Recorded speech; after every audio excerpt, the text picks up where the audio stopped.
ቸር አገልጋይ ማነው ለንጉሥ የታመነ መክሊቱን ያልቀበረ አትርፎ የከበረ ፈሉለ ሁለት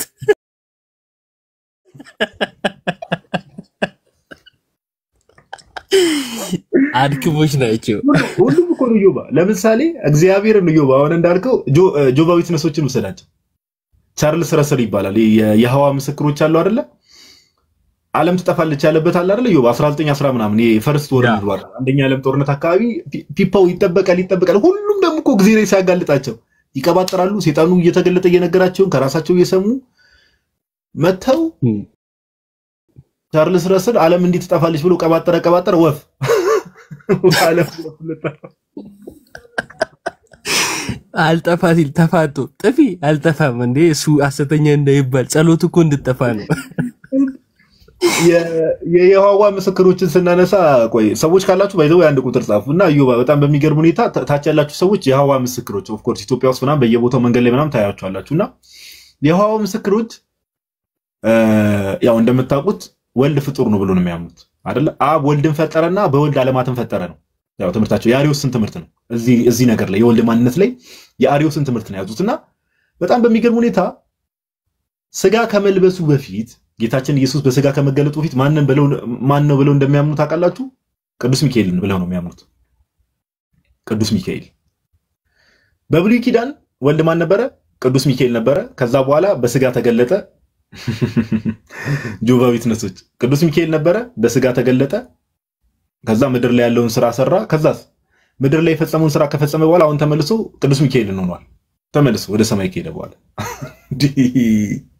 ጋይስ እንደው አይወራ እንደው ምንድነው ጌታ የተናገረው ነገር አለ ዮባ ሰማ ስለ ምድሩ ስለነግራችሁ ካላመናችሁ ስለ ሰማዩ እንዴት ታምናላችሁ እንደተባለ ማጠብቁት ማትገምቱት አለዋድ ከባድ ነው ጌታ እንዴ ያስተላል ያደነዝዛል እውነት ለመናገርና የሚገርም ከቤተክርስቲያን ውጪ ሰው ሲሆን አሁን የኦሊጂሰስ ማለት የምንፍቅና ቢፌ ማለት ነው ሁሉንም ሊስታቸው ቢፌ ነው በቃ የተለያየ ምንፍቅና የተለያዩ መናፍቃኖች ተሰባስበው ያቋቋሙት ድርጅት ነው የሚመስል የምንፍቅና መዋጮ አለበት እና ለመስማት ያዳግታል ለዚህ ነው በተደጋጋሚ የኛ ቤት ሲከፈት የኛን ትምርት እንወቅ አይ መሰረታዊ ክርስትና ትምርት ይያልን ምንገባው ለመመዘን ማለት ነው ቀላል አይደለም የምር የኛን ስናቀው ነው የሌላውን መመዘን የምንችለው የራሱን እምነት የማያቅ ሰው ምንፍቅና የሆነውና ያልሆነውን መለየት አይችልም ለምሳሌ አንድ ልጅ አስገብተ የወልድን ማንነት ስታወራ ስላሴን ያምታታል ነገረ ድህነትን ያምታታል አይገባው የወልድን ማንነት መካድ ነገረ ድህነትን እንደሚያዛባ አይገባው አያችሁ መረዳት አይችልም ምንፍቅና ክፋቱ ይሄ ነው አንዱን ስትጥለው ብዙ ነገር ነው የሚደረመስብህና ብዙ ነገራቸው የተደረመሰው ለዚህ ነውና የኛ ልጆች በተለይ እቺን አጋጣሚ ልጠቀማት ብዬ ነው የኛን ትምርት የራሳችሁን ትምርት በደንብ ያዙት እወቁት ብዙ አይነት ምንፍቅና አሁን ያለው ብቻ ሳይሆን ወደፊትም ያልተገለጠ አዲስ ምንፍቅና አይመጣም አዲስ መልስ አይመጣም እውነት ለመናገር ግን ደግሞ ያልተገለጡ ምንፍቅናዎች አሉ ለምሳሌ ቀደም ጋዲ ብሏል አሁን የጆቫ ምናምን የአድቬንቲስት ምናምን ማናወራበት ብዙ የሉም ማስተዋወቅ እንዳይሆን ነው ብናወራባቸው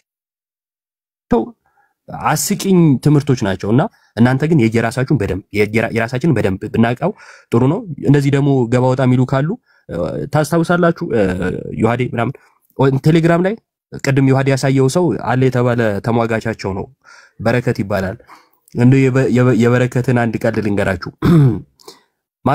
የማቴዎስን እንግል ማቴዎስ እንደጻፈው በመናወቅ የሚጥያቄ ጠይቀዋኬ ቴሌግራማችን ላይ ስንወያይ ማለት ነው በፊትና የሌሎቹን ይከብደኛል እንጂ ይሄ እንኳን አይከብደኝም አለ አራ በል መልሳት እሺ ጥቅሷን ስጠኛል ይሄ በጣም በኩራት ነው ሌሎቹ ምናልባት ሊከብድ ይችላል አለና የማቴዎስ ወንጌል ምዕራፍ 9 ቁጥር 9 አለ እንዳጋጣሚ ሆኖ ክፍሉ የሚያወራው ምንድነው ኢየሱስም ማቴዎስን በመቅረጫው ተቀምጦ አገኘውና ና ተከተለኝ አለው ነው የሚለው መጽሐፉን እንዴት አወቅክ ነው ጥያቄው ና ተከተለኝ አለው የሚል መልስ የመለሰ በጣም የተወደደ ወንድማችን ነው ሰው ገብቷል ቀጥል ጋዲ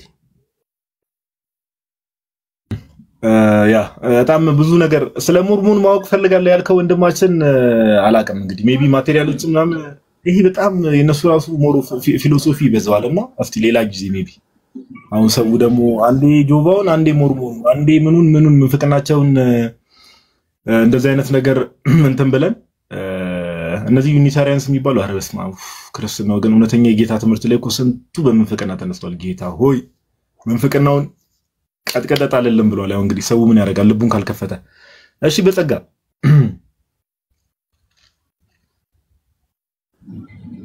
አይ ሶር በስተት ነው እናንተ እንዲገባም አልፈልግም። በስተት ነው ሶር አራናና በፍቅር እናውራክ ና ችግር የለውም ና ወንድማችን ችግር የለውም። አይ ችግር አለውም።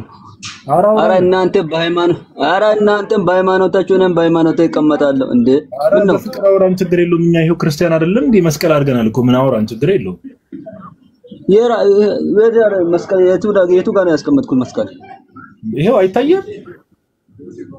አራ እኔ ከመስቀል ጋር ጉዳይ ከእንጨት ጋር ጉዳይ የለኝም እንዴ ምን ነው ችግር የለውም። እንጨት መሆኑን ትነግረኛለሽ። ራስን አስተዋውቀን ከየት ቤተ እምነት ነው? ችግር የለውም። አይ ጉዳይ ስለሌለኝ ነው በቃ ገሪሳ በቃ ሶር አረ ሶራ አትበልም በእናትህ ሶራ እንዳትል ቆየት ብለህ ብራዘር ወይ ሶሪ በለኝ ወይ ሶራ በለኝ። ሶራ አትበለኝ መሀል ላይ ምንድነው የምትለኝ አባ? በጸጋው አስቀምጫ ያስቀምጠ በእምነት ታፍራለህ? በእምነት ታፍራለህ ወይ? በእምነት ታፍራለህ? በእምነታችሁ የምታብሩት እናንተ ናችሁ እንጂ የሰው እምነት ዝም ብላችሁ እየነካችሁ አናፍርም። እስኪ አሁን ማን ያፍራል የሚለውን ትምህርት ላይ እናወራለን። እናንተ እኮ በጸጋ ነው በስራ የምትድኑ ሰዎች ናችሁ። እኛ እኮ በጸጋ የምንድን ሰዎች ነን። ስለዚህ በቃ እናንተም በሃይማኖታችሁ እኛም በሃይማኖታችን እንቀመጣለን። ምን ነው እንዴ ከመጽሐፍ ቅዱስ መጥቀስ ሲያቅት ከቴዲ አፍሮ ዘፈን ትጠቅሳለህ? እግዚኦ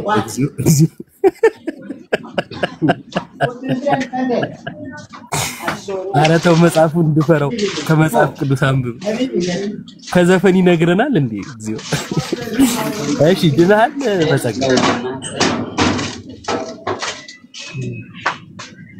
በጸጋው አቤት ድናል ምን ያልከኝ? ድናል ወይ ዲናል ወይ ማለት ምን ማለት ነው? ጥያቄው አለ እንደሱ? አዎ ድናል ወይ በጌታ በኢየሱስ ክርስቶስ ድህነትን አግኝተሃል ወይ? በነገራችን ላይ እኔ ሊከራከር አይደለም ወደዚህ መጣሁትና በጣም ስላበዛችሁ ነው እንጂ እያለፍኩ መንገድ ላይ በቃ በጣም ስላበዛችሁ ነው ወደዚህ መጣሁት።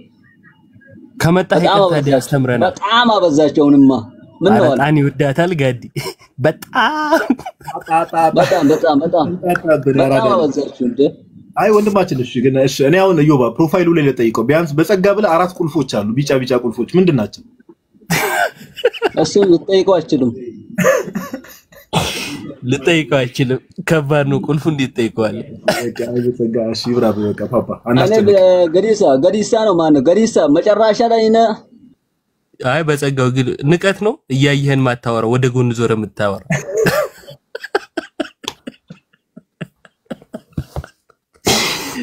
ታኪረ ታፍታበር እንዴ ባይ ዘ ዌይ ጋይስ እኛ አሁን እንደዚህ ሰው እኮ የማውራት ምናምን ነገር ፍላጎት የለንም። ግን ገና ሲገባ እንጨት ብሎ ጀመረ። እንደዚህ ወርዶ ለመጣው ደግሞ ወይ እንለዋለን በግራና በቀኝ። ትምህርቱ ላይ ማላወራ አለ እንግዲህ ምን ይደረጋል? እቺስ አበዛችሁት መንገድ ላይ ሆኜ ነው አላለ። ዛሬ እንደው ወንጂስና ሙስሊምን ያወራነው እኛ ፕሮቴስታንት አላወራና አንዴ ምን አርጉ ነው የሚለን ወንድማችን? አራጉ እንዴ በጣም ቆዩባ በጣም በሚገርም ሁኔታ ለምን ክርስቲያን አትሆኑም ብለን እኮ ነው ቤት የከፈትነው። እስካሁን የገቡ ሰዎች አሉ። በእርግጥ ጥሩ ዲስከሽኖች አድርገናል። ግን እስቲ ለምን ክርስቲያን አትሆኑም? ያ ጥሩ ጥያቄ ነው። እንግዲህ ደፍረው ከገቡ ኡስታዝ እንዴት ነው በጸጋ እንዴት አዩት? ደስ የሚለው እየሰማሁት አልነበረም እንዴ እኔ መሰለኝ ጭው ያመለጠ እዴ አበዛችሁት ምናምን ሲል ላይ የሰማሁት የሚገርም የሆነ ኔትወርክ ተቋርጦብኝ ነበር። አበዛችሁት እሱን ላሳያችሁ ነው የመጣሁት። ማንን ቀጠቀጥ አልኩኝ እኔማ አሳየን እንዴ ጋዲ ሊገርፋት ሲል አስጥየክ ነው አሶረድ መንገድ አበዛችሁት አላለ አበዛችሁት እና ምንድነው ፎክሮ ወጣ እኔ ነኝ ያለ ይሞክረኛ ምናምን ብሎ ቴዲ አፍሮ ራሱ ተጠቅሶ ነበር ፓፓ አንቺም በሃይማኖትሽ እኔም በሃይማኖቴ ነው በቃ እናንተም በሃይማኖታችሁ ተቀመጡ እኛም በሃይማኖታችን እንቀመጥ አላለ ለምን ክርስቲያን ሆነ አትሆንም ሲባል እኔም ሃይማኖቴ እናንተም ክርስትናችሁን ያዙ አለ አይከባል እሺ ዩዘር አንድሮ ሚል አይ ቲንክ ሉካ ሞድሪች ፕሮፋይል መሰለኝ ሰላም ነው ጋዲ እንዴት ናችሁ አምላክ ይመስገን እንዴት ነው አለ እንትን አይ ቲንክ ማሪያ ጋር ውይይት ጀምራችሁ ቀደም ወጣ ነበርና እሷ ከመናገሩ በፊት አንድ ነገር ለመናገር ፈልጌ ነበር ኦኬ ክርስቲያን ነህ ምን አልከኝ ክርስቲያን ነህ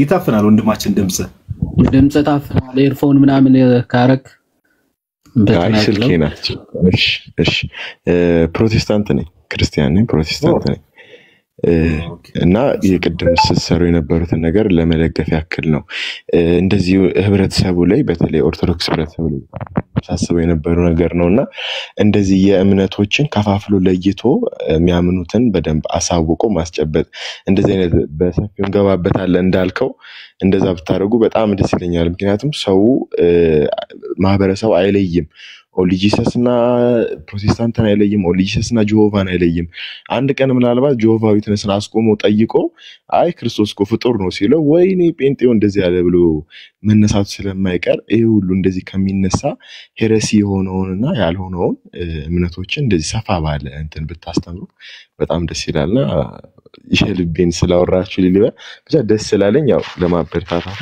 እንድትቀጥሉ እንትን ለማለት ነው ጋዲ ሜቢ በተነሳው ቶፒክ ላይ ማውራት ነፃ ፈቃድ ተጠቅመን ማውራት ትፈልጋለህ ዝግጁ ካልሆንክም ችግር የለው ወደሷ መሄድ እንችላለን ያ እችላለሁ ችግር የለም እንደ በዛው እግረ መንገዴን በሚል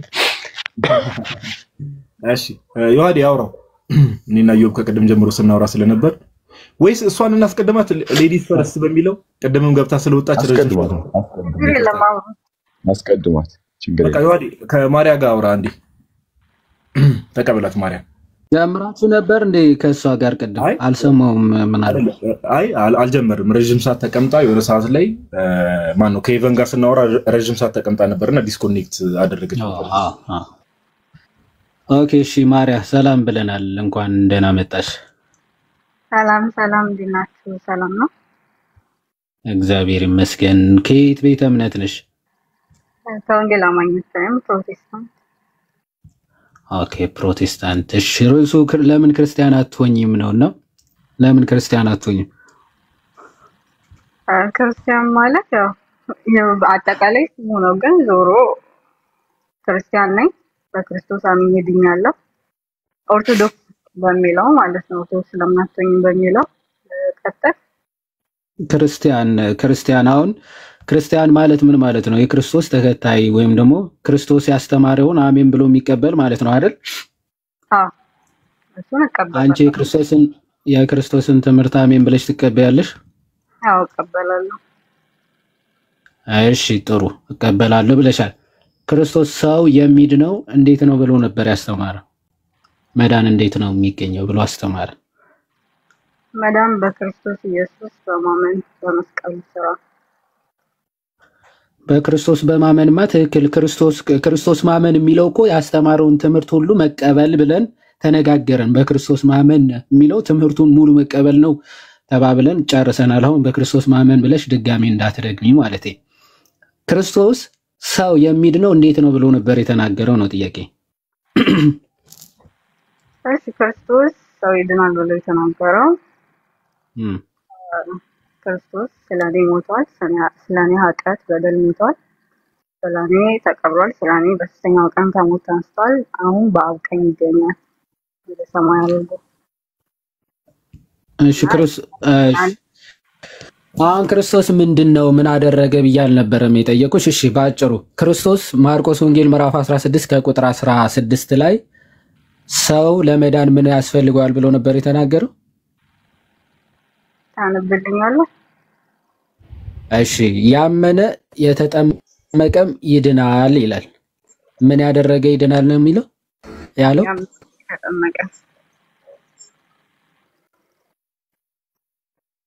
ያመነ የተጠመቀ ይድናል ያለው እንዳንዱ ልክ ነው።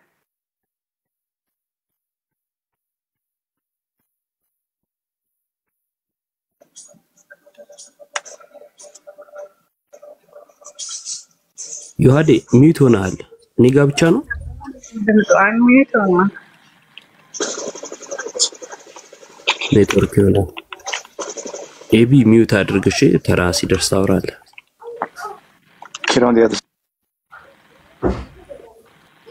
እሺ ሰው የሚድነው ምን ሲያደርግ ነው ብሏል ጌታ ብሎ ነበር የጠየቀሽ። ምን አልሽ እህታችን? ማን የተጠመቀ? ኦኬ አምኖ በመጠመቅ እንደሚዳን ታምኛለሽ? በጣም ጥሩ። ኤቢ ሚዩት ታደርገዋለህ ወይስ እንዴት ነው?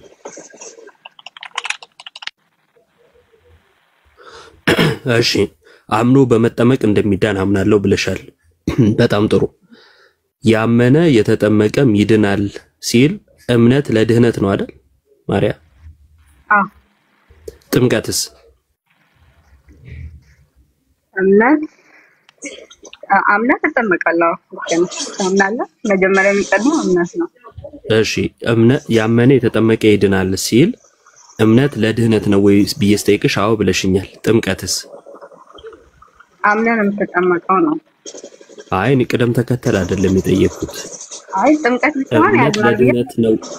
ጥምቀት ብቻውን ታመን ያድናል ተጠመቅ። እኔ አሁን ለምሳሌ በደንብ ስሚ ማርያ፣ እምነት ብቻውን ብዬ ጠይቄሻለሁ። አልጠየቅኩሽም አይደል?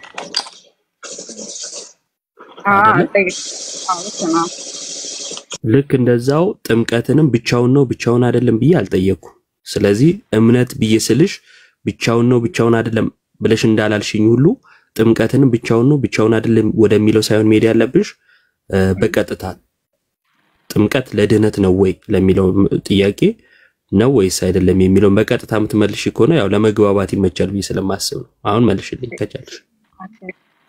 ኢየሱስ ክርስቶስ ደቀ መዛሙርቱን እንዲያላቸው ሄዱ፣ ወንጌልን ላስጠራፉ፣ ስበኩ፣ በአብ በወልድ በመንፈስ ቅዱስ እያጠመቋቸው ደቀ መዛሙርት ያድርጓቸው የሚለውን ቃል ተቀበላ። መጀመሪያ ትናገራለህ ወንጌሉ ያንን ያመነ ሲጠመቅ ይድናል የሚል እምነት ነው። ምክንያቱም ተነጣጥሎ የሚሆን ነገር ስላይደለ ነው እንደሚ። እሺ ተነጣጥሎ የሚሆን ካልሆነ እምነት ራሱ የሚያድነው ከጥምቀት ሳይነጠል ነው ማለት ነው አይደል? መጀመሪያ አንድ ነገር ይቅርታና አንዴ የሆነ ጥያቄ ልጠይቅ መጠየቅ ይችላል። በጣም ይቅርታ ግን ትጠይቅኛለሽ፣ ግን ብትመልሽልኝ ጥሩ ነበረ። ምን አልሽኝ? አይነጣጠልም አልሽኝ። እሺ ችግር የለውም። አሁን አንተ አምነ ያ በመስቀል ላይ ኢየሱስ ክርስቶስ አጠገብ የነበረው ወንበዴ ታስታውሰዋለህ? እሱ ሰውዬ ሳይድኗል ኦልሬዲ።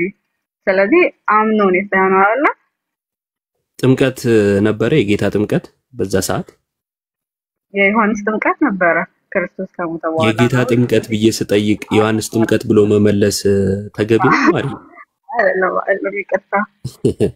እሺ የጌታ ጥምቀት ነበረ አይስ አልነበረም በዛ ሰዓት? አይ ከዛ በኋላ ነው። ስለዚህ ስለ ጌታ ጥምቀት ስናወራ ከዛ በፊት ስለነበረ ሰው ማውራት ተገቢ ነው ብለሽ ታስቢያለሽ?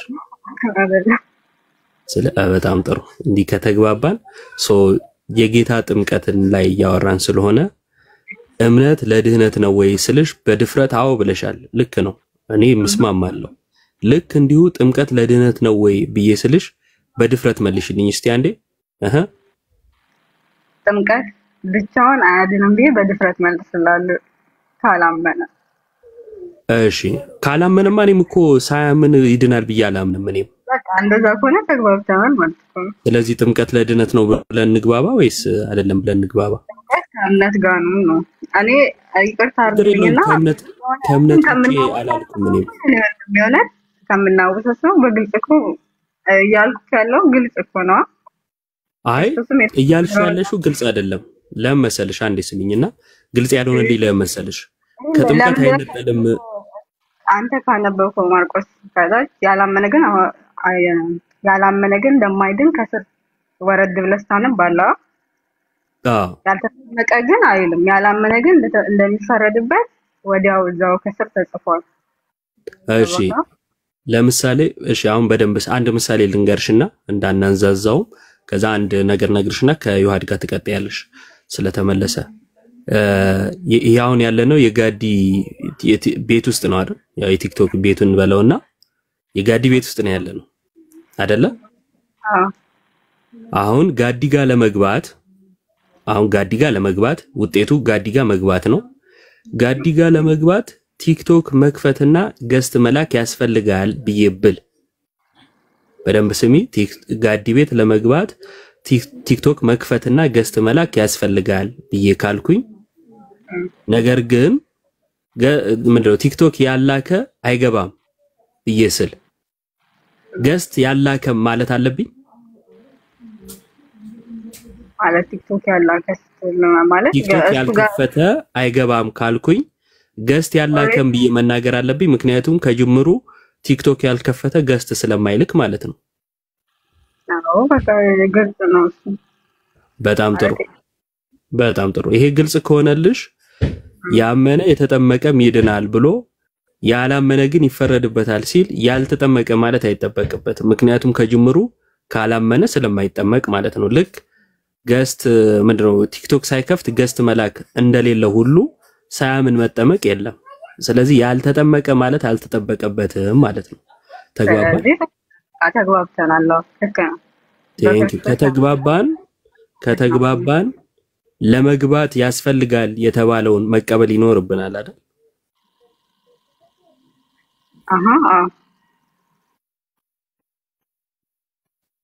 ስለዚህ ለመግባት እምነት እና ጥምቀት ለመዳን ተነግረዋል። ለመዳን እምነት እና ጥምቀት እንግሊዘኛው ኤንድ ነው የሚለው አማርኛው ምትለው እና ማለት ነው። ሰው ለምሳሌ ለመጥገብ መብላትና መጠጣት ያስፈልገዋል ከተባለ መብላት ብቻ ማለት የለብኝም እና መጠጣት ስለተጠቀሰ ልክ እንዲሁ እምነት እና ጥምቀት ለመዳን ተብለዋል። እምነትና ጥምቀት ለመዳን ያስፈልጋሉ። ይሄን ማመን አለብሽ ማለት ነው። የመጨረሻ ጥምቀት የኃጢአት ስርየት እንደሚያስገኝ ታምኛለሽ? ጥምቀት የኃጢአት ስርየት እንደሚያስገኝ ታምኛለሽ? እሺ አንዴ ይቅርታ አድርግልኝና ይሄን ከመመለስ በፊት አንድ ጥያቄ ልጠይቅ። መጽሐፍ ቅዱስ ላይ ነው ያው ቅድም በኋላ ብለኸኝ ነበረ። እሺ ቀጥይ። እሺ ፖዞንሽ እኔ ነው አሁን ተመልሰሻል። ካሜራ ጠፍቷል እንዴ? ካሜራ ጠፍቷል እኮ ጋዲ ካሜራ ጠፍቷል። መጽሐፍ ቅዱስን ለማውጣት ወጥቼ ነው። እሺ በቃ እሺ ዮሐንስ ወንጌል ምዕራፍ 14 ቁጥር 6 ላይ ታብልኝ ስላለ ከይቅርታ ጋር ከወጣሁኝ ያስወጣኛል። እሺ ጋዲ መቻል ችግር የለም። እኛ ኦርቶዶክሳውያን እኮ ማርያ መጽሐፍ ቅዱስ ያለን ፍቅርና መጽሐፍ ቅዱስ ለማንበብ ምን ያህል እንደምንጓጓ ብታውቂሽ 14:6 ኢየሱስም አለ እኔ መንገድ እውነት ሕይወት ነኝ አለ። በእኔ በቀር ወደ አብ የሚመጣ የለም አለ። እሺ ልክ ነው። አመሰግናለሁ። እዚህ ጋር ምንድነው የሚለው? በእኔ በቀር ይላል። ስለዚህ አንድ ነው ያለው፣ አንድ እምነት፣ አንድ ሕይወት ነው ያለው። ስለዚህ መዳን ደግሞ ወደ እግዚአብሔር ሰው ልጅ ሞተ የተባለው እንደምናውቀው አዳም ከእግዚአብሔር ሲለይ ነው የሞተው አለ። ስለዚህ ያን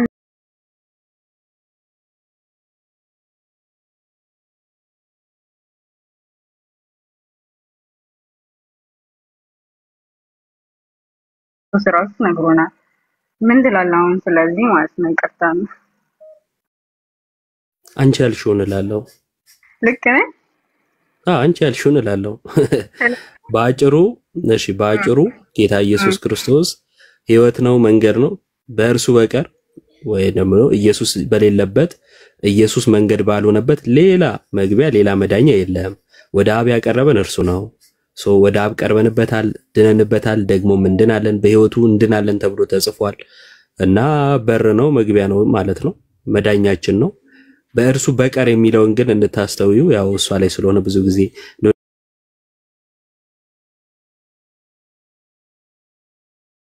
ሌላ አዳኞች አይደሉም። ምንም ቢነሳ ማለት ነው። እኛ ከኢየሱስ ውጪ የሆነ ነገር አናምንም። እንደው በእኔ በቀር ሲል መንገድ የለም ወይ መዳኛ የለም ሲል ማዳን የእግዚአብሔር ነው አይደል? ማዳን በራሱ አዎ እግዚአብሔር ነው። የአብ የወልድ መንፈስ ቅዱስ አይደል? ልክ ነው። እና ከእርሱ ውጪ አዳኝ የለም ሲባል ራሱ አብና ወልድን አያገልም። ማን ነው አብና መንፈስ ቅዱስን አያገልም። ለምሳሌ ዮሐንስ ወንጌል ምዕራፍ 17 ላይ ምን የሚል ቃል አለ? እውነተኛ አምላክ ብቻ ይሆን ካንተን የላከውንም ኢየሱስ ክርስቶስን ያምኑ ዘንድ ይላል። ብቻ የሚለው ራሱ እዛ ክፍል ላይ ወልድና መንፈስ ቅዱስን ለማግለል የገባ አይደለም። ልክ እንዲሁ በእኔ በቀር ብሎ ሲል እንደው ከቅዱሳን አንፃር እየተወራም አይደለም። ቅዱሳንም የእርሱ አጌነስት ሆነው የቆሙ ሌላ መግቢያ በሮች ናቸው ማለት አይደለም። ያው ይሄን ለማንሳት ስለሆነ የሚነሳው ብዬ እኔ ያነሳውልሽ። ለማንኛውም ጥቅሱ እንደሚለው እንደዛው እናምናለን። ጌታ ኢየሱስ ክርስቶስ መዳኛችን ነው። ከእርሱ ውጪ ሌላ አዳኝ፣ ከእርሱ ውጪ ሌላ የሚያነጻን አለ ብለን አናምንም። እህት አለ እሺ አሁን ልክ ነህ። እኔም እሱን እቀበለዋለሁ እና እኔን ጥያቄ ትመልሽልኛለሽ? ቆይ አልጨረስኩም። ትንሽ ኦኬ ትቀጥያለሽ? እሺ እና አሁን አንተ እኔም በዛ አምናለሁ። ስለዚህ አሁን እኔ ልጠይቅ የምፈልገው ነገር እዚህ ጋር ምንድን ነው? ከእሱ በቀር ሌላ ከተባለ ቀጥታ እግዚአብሔር ጋር ልንደርስበት የምንችለው መንገድ ኢየሱስ ክርስቶስ ነው። ለሞተው አዳም ሕይወት የሰጠው ኢየሱስ ክርስቶስ ነው። በሰይጣን ውሸት ከእግዚአብሔር የተለየውም ሰው በክርስቶስ እውነት ነው ድጋሚ ከእግዚአብሔር ጋር መታረቅ የሚችለው። ግልጽ ነው። እኔ ልጠይቅ የምችለው ያው ኦርቶዶክስ ለምን አልሆነም? ቅዱሳን መላእክት እነዚህ ከእግዚአብሔር ጋር እንዴት ነው ሊያስታርቁን የሚችሉት? ማለት ክርስቶስን እንዴት ነው የሆነ ታውቃለህ? ለምን እንደጠየቅኩ ልንገርህ። እሺ ለዛው ነው ሻውሪን ችግር የለውም። ዘፍጥረት 3 ላይ እኔ ምንም የሆነ ኔጌቲቭ ነገር መናገር አልፈልግም። ዘፍጥረት 3 ላይ ምን ይላል? ሔዋን የሰው ልጅ የወደቀበት ቦታ ነው። መጀመሪያ ሰይጣን ወደ ሔዋን መጣ፣ ሔዋን እያወራት መጨረሻ ላይ ግን ከእግዚአብሔር ነው የለያቸው። ከእግዚአብሔር ሲለያቸው ግን ተመሳሳይ ነገር አቅርቦላቸው እግዚአብሔርን አንደኛ ሰይጣን ውሸታም ነው ያደረገው። እዛ ጋር እንደምታየው ትሞታላችሁ ብሏል ሲላት ትሞታላችሁ ብሎናል ብላ ሔዋን ስትነግረው እሱ ግን አትሞቱም አላት።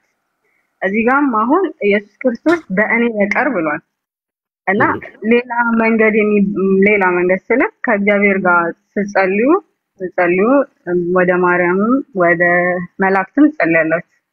ይሄንን ልታብራልኝ ይችላል? አልገባኝም፣ እንድታስረዳኝ ማለት ነው። እሺ በመጀመሪያ የሰራሽው ንጽጽር ስህተት መሆኑን ልንገርሽና ከዛ ወደ ሐሳቡ ገባለሁ። ሰይጣን እግዚአብሔርን ሐሰተኛ አድርጎ የእርሱን ቦታ እንዳትይዙ ነው፣ እንደው ክብር ስልጣን እንዳታገኙ ነው ሞትን ትሞታላችሁ ያላችሁ ብሎ ደለላቸውና በውሸት ቃል እንደውም ገዢ እንደሚሆኑ ነገራቸው። ሰው ከዛ በሉ። እነርሱ ግን እግዚአብሔር ያለው ተፈጸመባቸው፣ ሰይጣን ያለው ማታለያ ነበረ። ልክ እንዲሁ አመጣሽውና ኢየሱስ እኮ በእኔ በቀር ብሏል ብለሽ አንጠልጥለሽ ተውሻት። ሐሳቧ ግልጽ ስለሆነች ስለገባችኝ ማታለያ ወይም ደግሞ ማነጻጸሪያ ሆኖ የገባ የቅዱሳን ምልጃ የለንም። አስታራቂያችን አንድ ነው፣ መካከለኛው አንድ ነው፣ እርሱም ጌታ ኢየሱስ ክርስቶስ ነው።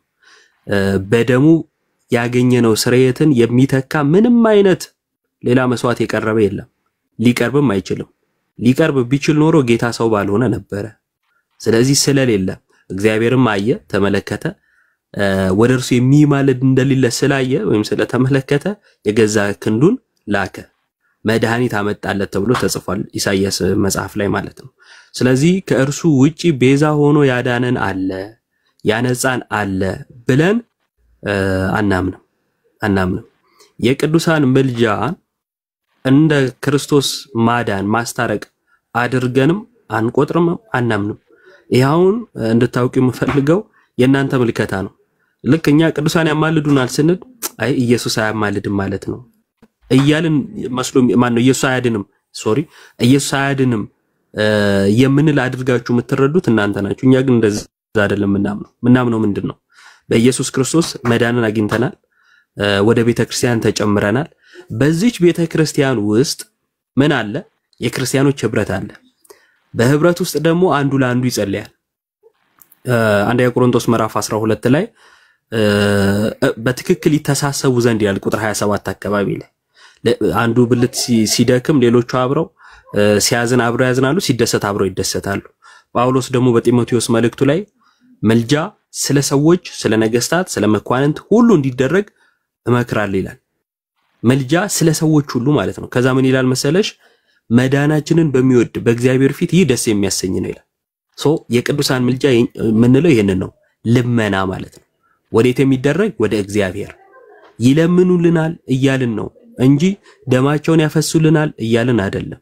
ሊያፈሱም አይችሉም፣ ቢያፈሱም አያድነንም። የሚያድነን የመስዋዕትነት አንዴ በክርስቶስ የተደረገ ነው ማለት ነው። ጳውሎስ በተደጋጋሚ ስለኔ ጸልዩ ሲል ተመልክተናል።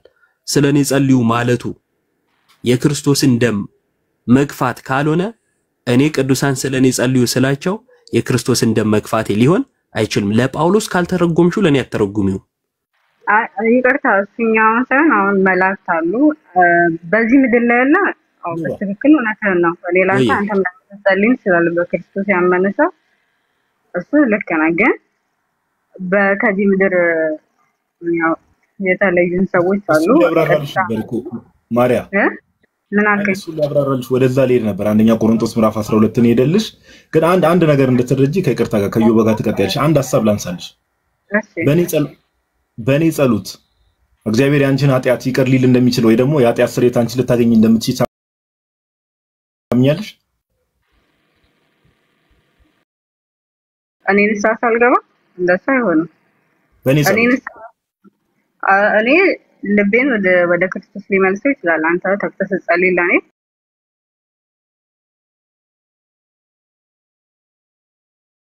አዛን ወደሱ ሊመልሰው ይችላል። ግን እኔም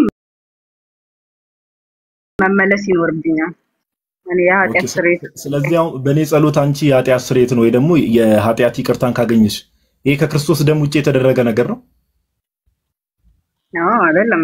አንተ ስትጸልይ እኔም እመለሳለሁ። ከዛም በኋላ ነው የኃጢአት ስርየት የማገኝ። ከክርስቶስ ሂዱ ወደ ማርቆስ ነው ቃሉ ምን እንደሚል አንብብልሽ ማርያ፣ ቃሉ ምን እንደሚል አንብብልሽ። ያዕቆብ 5 ቁጥር 14 ላይ እንደዚህ ይላል፣ ከእናንተ የታመመ ማንም ቢኖር የቤተክርስቲያን ሽማግሌዎች ወደ እርሱ ይጥራ፣ በጌታም ስም እርሱን ዘይትን ቀብተው ይጸልዩለት ይልና የእምነትም ጸሎት ድውዩን ያድናል፣ ጌታም ያስነሳዋል፣ ኃጢአትንም ሰርቶ እንደሆነ ይሰረይለታል ይላል አይደል? ኃጢአትንም ሰርቶ ምን ይደረግለታል? ይሰረይለታል። ስለዚህ በአንድ ሰው ጸሎት ሌላ ሰው የኃጢአት ይቅርታ ማግኘት ይችላል ማለት ነው አይደል? አዎ እዛ ጋር ድውዩ ሄዷል። አምኖ ነው ሄደው ያመነ ሰው ነው። ስለዚህ ይሰረይለታል በደንብ።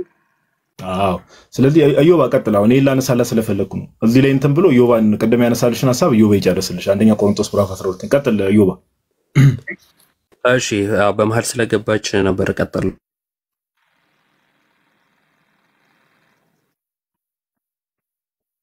የጠየቀችው ጥያቄ እዛው ልመልሰው ነበረ። ለማን እንዳንይዝ አንደኛ ቆሮንቶስ ምዕራፍ 12 ላይ በትክክል ይተሳሰቡ ብሎ ሲል ስለ ብልቶች ነው የሚናገረው። በቤተ ክርስቲያን ውስጥ ወይም በአካል ውስጥ ስላሉ ብልቶች። ቤተ ክርስቲያን የክርስቲያኖች ህብረት ነች። በዚህ ህብረት ውስጥ እያንዳንዳችን ብልቶች ነን። አንዱ ብልት ሲደክም ሌላ ያበረታዋል፣ ሲደሰት አብሮት ይደሰታል፣ ሲያዝንም አብሮት ያዝናል። ይሄ ጸሎት፣ ይሄ አንዱ ለአንዱ ማሰብ የክርስቲያኖች ጸባይ ነው፣ የቤተ ክርስቲያን ጸባይ ነው ማለት ነው።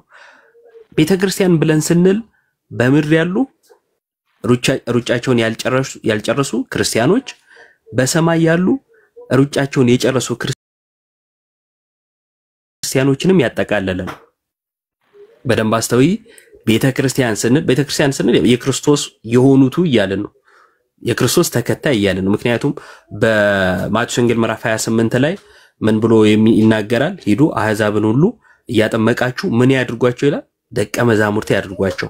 ደቀ መዝሙር ማለት ደግሞ የጌታ መሆን ማለት ነው። በሌላ ስፍራ ላይ የኔ ያድርጓቸው ብሎ ክርስትና በምድር የቆመ አይደለም። በስጋ ስንለይ በቃ ክርስትናችን እዚህ የሚቀር ከሆነ ክርስትናችን ከንቱ ነው የሚሆነው። ምክንያቱም ጳውሎስ ምን ብሎናል? ትንሣኤ ሙታን ከሌለ ስብከታችን ከንቱ ነው አለ አይደል? ስለዚህ በክርስቶስ ትንሣኤን አግኝተናል። ያገኘነው ትንሣኤ ዘላለማዊ ነው የሚያደርገን፣ ከክርስቶስ ጋር ነው የሚያኖረን። ይሄ ነው የክርስትና መሰረታዊ እምነት ማለት ነው። ሞተን የምንቀር አይደለንም የሚለው ቆይ አንዴ ልጨርስልሽ። ሞተን የምንቀር አይደለንም የሚለው መሰረታዊ እምነታችን ነው። በዚህ ውስጥ በክርስትና ውስጥ መልጃ አለ። መልጃው በምድር የሚቆም ነው የሚል አንድም የመጽሐፍ ቅዱስ ጥቅስ የለም። ይቆማል ብሎ ካልጻፈ ይቆማል ብዬ ማመን አይጠበቅብኝም። መማለዳቸው ግን መለመናቸው ግን ተነግሮኛል። ልክ ሲሞቱ ልመና ያቆማሉ? በፍጹም አያቆሙም። ጸሎት ያቆማሉ? አያቆሙም። አምልኮ ያቆማሉ? አያቆሙም። ለምሳሌ ራእይ ላይ የታረዱ ነፍሳት ሲጸልዩ ተመልክተናል። ሲጸልዩ ከተመለከትን አይ ለቅዱሳን ሲሆን ግን ወይም ለምንድነው ለምልጃ ሲሆን ግን ለሌላ መለመን ሲሆን ግን ያቆማሉ የሚል ጥቅስ ላገኝ ይገባኛል። እንደዚህ አይነት አመለካከት ለመያዝ ማለት ነው። መለመናቸው ሲያቆሙ ስላላየው ለኔ ግን እንዳይለምኑልኝ የሚያደርግ ጥቅስ ካለ እሱን ትነግሪኝና የሚነግረኝም ካለ ተጠቁሚኝና እናያለን። በተረፈ ግን በምድር ምልጃ አለ፣ በሰማይ ምልጃ አለ። ይጸልያሉ በምድርም በሰማይም። ሕያውነታቸው የክርስቲያን ሕያውነት የሚኖር ስለሆነ ማለት ነው። በኔ የሚያምን ሕያው ነው ቢሞት እንኳን አስነሳዋለሁ ብሏል ዮሐንስ ወንጌል ምዕራፍ 11 ላይ። ከዚህ እምነታችን የተነሳ ነው የቅዱሳን ምልጃ የምንቀበለው። የክርስቶስን ደም ለመሸፈን አይደለም። ሲጀመር ይማልዱልናል የምንላቸው ቅዱሳኖች በክርስቶስ ደም የተዋጁ የዳኑ ክርስቲያኖች ናቸው። ካልዳኑ በክርስቶስ ደም ካልተቀደሱ ሲጀመር አይደለም ቅዱስ ሊባሉ ይቅርና ከጅምሩ ራሳቸውም ድነትን የሚያገኙ አይሆኑም ማለት ነው። ጨርሻለሁ። አንዴ አሁን እንደዛ ስለኝ ጊዜ ይቅርታ አድርግልኝና በመጀመሪያ እኔ ጠይቄ የምፈልገው በዚህ ምድር ላይ ያሉት እንደሚጸልዩ ያዕቆብ ላይ ነው አንብባል በትክክል ለሱ ማምናል። ነገር ግን በሰማይ ይቀጥላሉ የሚል ደግሞ አልተጻፈም። እሱኛውን ማለት በትክክል የተጻፈ ካለ አሳይ። ሲቀጥል ደግሞ አንዴ ልጠይቅ የምፈልገው ክርስቶስ በምሳሌ ሲያስረዳ ምን አለ ስለ አልዓዛር ማለት ነው። አልዓዛር ነው ሀብታሙ ሰውዬ። ከዛ እሱ ሰውዬ ሞተ። ከዛም በኋላ አልዓዛርና ስልሳውና ሄዶ ማለት ሄዶ ወንድሞች አሉኝ በምድርና ሄዶ ይንገራቸው ሲል በምድር ወንጌልን ለመስበክ እርስ በርስ እዛው በምድር አሉላቸው ነቢያትም አሉ እዛ መስማት ይችላሉ አለ። ስለዚህ አንድ ነገር እዚህ ጋር በግልጽ ኢየሱስ ክርስቶስ ሲናገር አንደኛ ምንድነው በምድር እርስ በርስ ነው እንጂ በሰማይ ያለ አካል ለኛ ምንም አይነት ሪሌሽንሺፕ እንደሌላቸው ነው ማለት በግልጽ ተናግሯል። ሲቀጥል ደግሞ አልተጻፈም ማለት ሌላ ቶፒክ ውስጥ እየገባች መሰለኝ ይዮባታችን ተሳስተሻል። ሲጀመርኛ መልጃ ብለን ስንል ከሰማይ መተው ይንገሩን የሚል ነው እንደ እምነታችን አይደለም። እዛ ጋር የነበረው ጥያቄ ምንድነው? በምድር 5 ወንድሞች አሉኝ እንደኔ ወደዚህ እንዳይመጡ ይንገሯቸው ብሎ ነው የጠየቀው አይደለ? መጀመሪያ መጠየቁን ማመን አለብሽ። በሲኦል ያለው አብርሃምን ሲለምን ተመልክተሻል። እሱን ትቀበይዋለሽ ወይ ነው። ሲቀጥል ግን በሰማይ ያሉት መተው ይንገሩን የሚል እምነት ስለሌለን ይሄን ለኛ መጥቀስ አይጠበቅብሽም። እኛ ይጸልዩልናል ያለው በሰማይ መጸለያቸውን አሳይሻለሁ። እዛም ጋር ሲለምን ተመልክተሻል። መናገር ይችላል ማለት ነው። መጸለይ ይችላል ማለት ነው። ሲጀመር መጸለይ መለመን እነዚህ የነፍስ ግብር ናቸው። የሞተን ሰው ሄደሽ በድኑን ለምን ብትዩ የለም በድን ነው ብትጥዩም ብታነሹ ማያቅ። ነፍስ ግን ሕያዊት ናት። ራእይ ምዕራፍ 6 ላይ ቁጥር 9 ጀምሮ አምስተኛው ማህተም በተፈታ ጊዜ የታረዱ ነፍሳት ከመሰዊያው በታች አየው። እነሆ ቅዱስና እውነተኛ ጌታዬ እስከመቼ አትፈርድም ሲሉ ሰማው ይላል። የታረዱ ነፍሳት ሲጸልዩ ተመለከትን አይደለ ማርያም? ታምኛለሽ? የታረዱ ነፍሳት ወይም ሰማዕት ሆነው ያለፉ ነፍሳት እንደሚለምኑ ታምኛለሽ? እና ምን ብለው ነው የለመኑ የነበረው? መጀመሪያ መለመናቸውን ታምኛለሽ? መጀመሪያ መለመናቸውን ተጽፏል። አምናለሁ። በጣም ጥሩ። መለመናቸውን ካመንሽ ስለ ሰው መለመናቸው የሚቆም የቱ ጋር እንደሆነ ንገሪ። ምክንያቱም በምድር እያሉ አንዱ ለሌላው መለመን አለ። በሰማይ ሲሄዱ ደግሞ ወደ እግዚአብሔር መጸለያቸው መለመናቸው አልቆመም። ነገር ግን ስለ ሰው መጸለይ የቆመበትን ቦታ ንገሪኝ። ስለማን ነው እነሱ እየለመኑ የነበረው? እነርሱ በምድር የነበሩት ላይ እስከ መቼ አትፈርድም? ምክንያቱም ገዳዮች አሉ በምድር እስከ መቼ ደማችን ያፈሰሱት ላይ አትፈርድም እያሉ ነው። እና ፍረድባቸው እንጂ ታረቃቸው እያሉ ነው ስለምን ነበር? እኔ እዛ ጋር ላሳይሽ የፈለኩት ምንድነው እነዛ ነፍሳት የታረዱ ነፍሳት እንደሚጸልዩ ነው። እሱን አሳይቼሻለሁ። በምድር እያሉ ደግሞ ይጸልዩ እንደነበረ መጸለይ ደግሞ ግዴታም እንደሆነ ጳውሎስ ምንድነው እግዚአብሔርን በመምሰልና በጭምትነት እንኖር ዘንድ ስለሰው ሁሉ ምልጃ እንዲደረግ አሳስባለሁ ብሏል። ስለዚህ ስለሰው ሁሉ ምልጃ እንደሚያደርጉ ተነግሮናል። አዎ በምድር ነው ለሽኛል፣ ችግር የለውም። አዎ በምድር ነው። በሰማይ ሲሄዱ ይቆማል የሚል ጥቅስ አለሽ ወይ ነው የኔ ሐሳብ። እኔ በሰማይ ሲሄዱ ይቆማል የሚልም ጥቅስ የለኝም፣ በሰማይ ሲሄዱ ይቀጥላሉ የሚል ጥቅስ የለኝም። እዛ ጋር በጣም ጥሩ። አንዴ ማርያም እኛ ለምነን አንዴ በሰማይ ሲሄዱም ይቀጥላል የሚል ጥቅስ የለኝም፣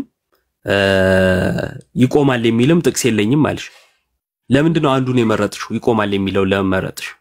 ጥቅስ ከሌለ ለምን መረጥሽ? ዮሐንስ ራእይ መጨረሻው ላይ ምን ይላል?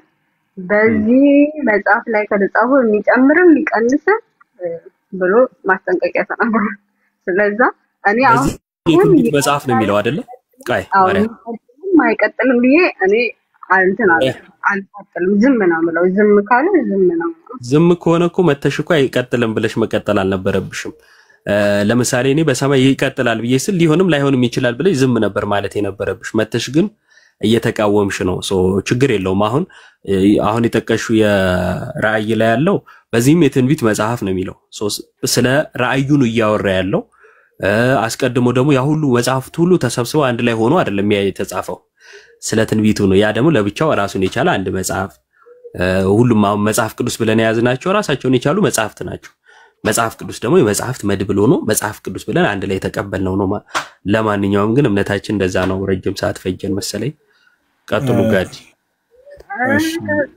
ማርያ አሁን ኢዮብ ከቀደም ጀምሮ የነገረሽን ነገር በልብሽ ያዢው። ግን እንደው ቀደም አንድ ያነሳሽው ነገር አለና አብርሃም ሙሴና ነቢያት አሏቸው ብሎ ተናግሯል አይደል?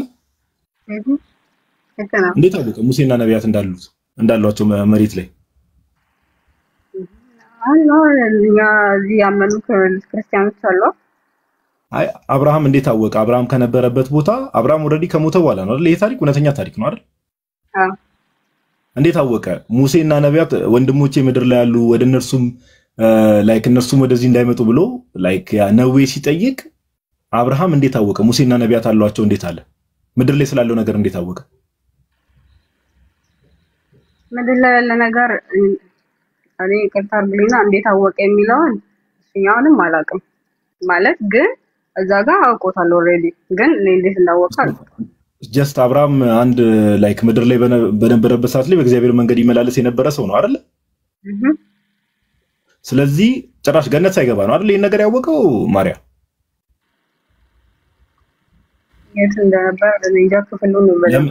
ለምን መሰለሽ ታሪኩ ጌታችን ኢየሱስ ክርስቶስ በስጋ በተገለጠበት ሰዓት ስለሆነ የተናገረው which means ጌታ ከመምጣቱ በፊት የነበረ ነገር ነው። ጌታ ደግሞ መጥቶ ደሙን ከማፍሰሱ በፊት ገነት አልተከፈተም አይደል? ስለዚህ ገነት ሁላ ሳይገባ ነው አብርሃም ይሄንን ነገር አይደለ ምድር ላይ የነበረውን ነገር ያወቀው።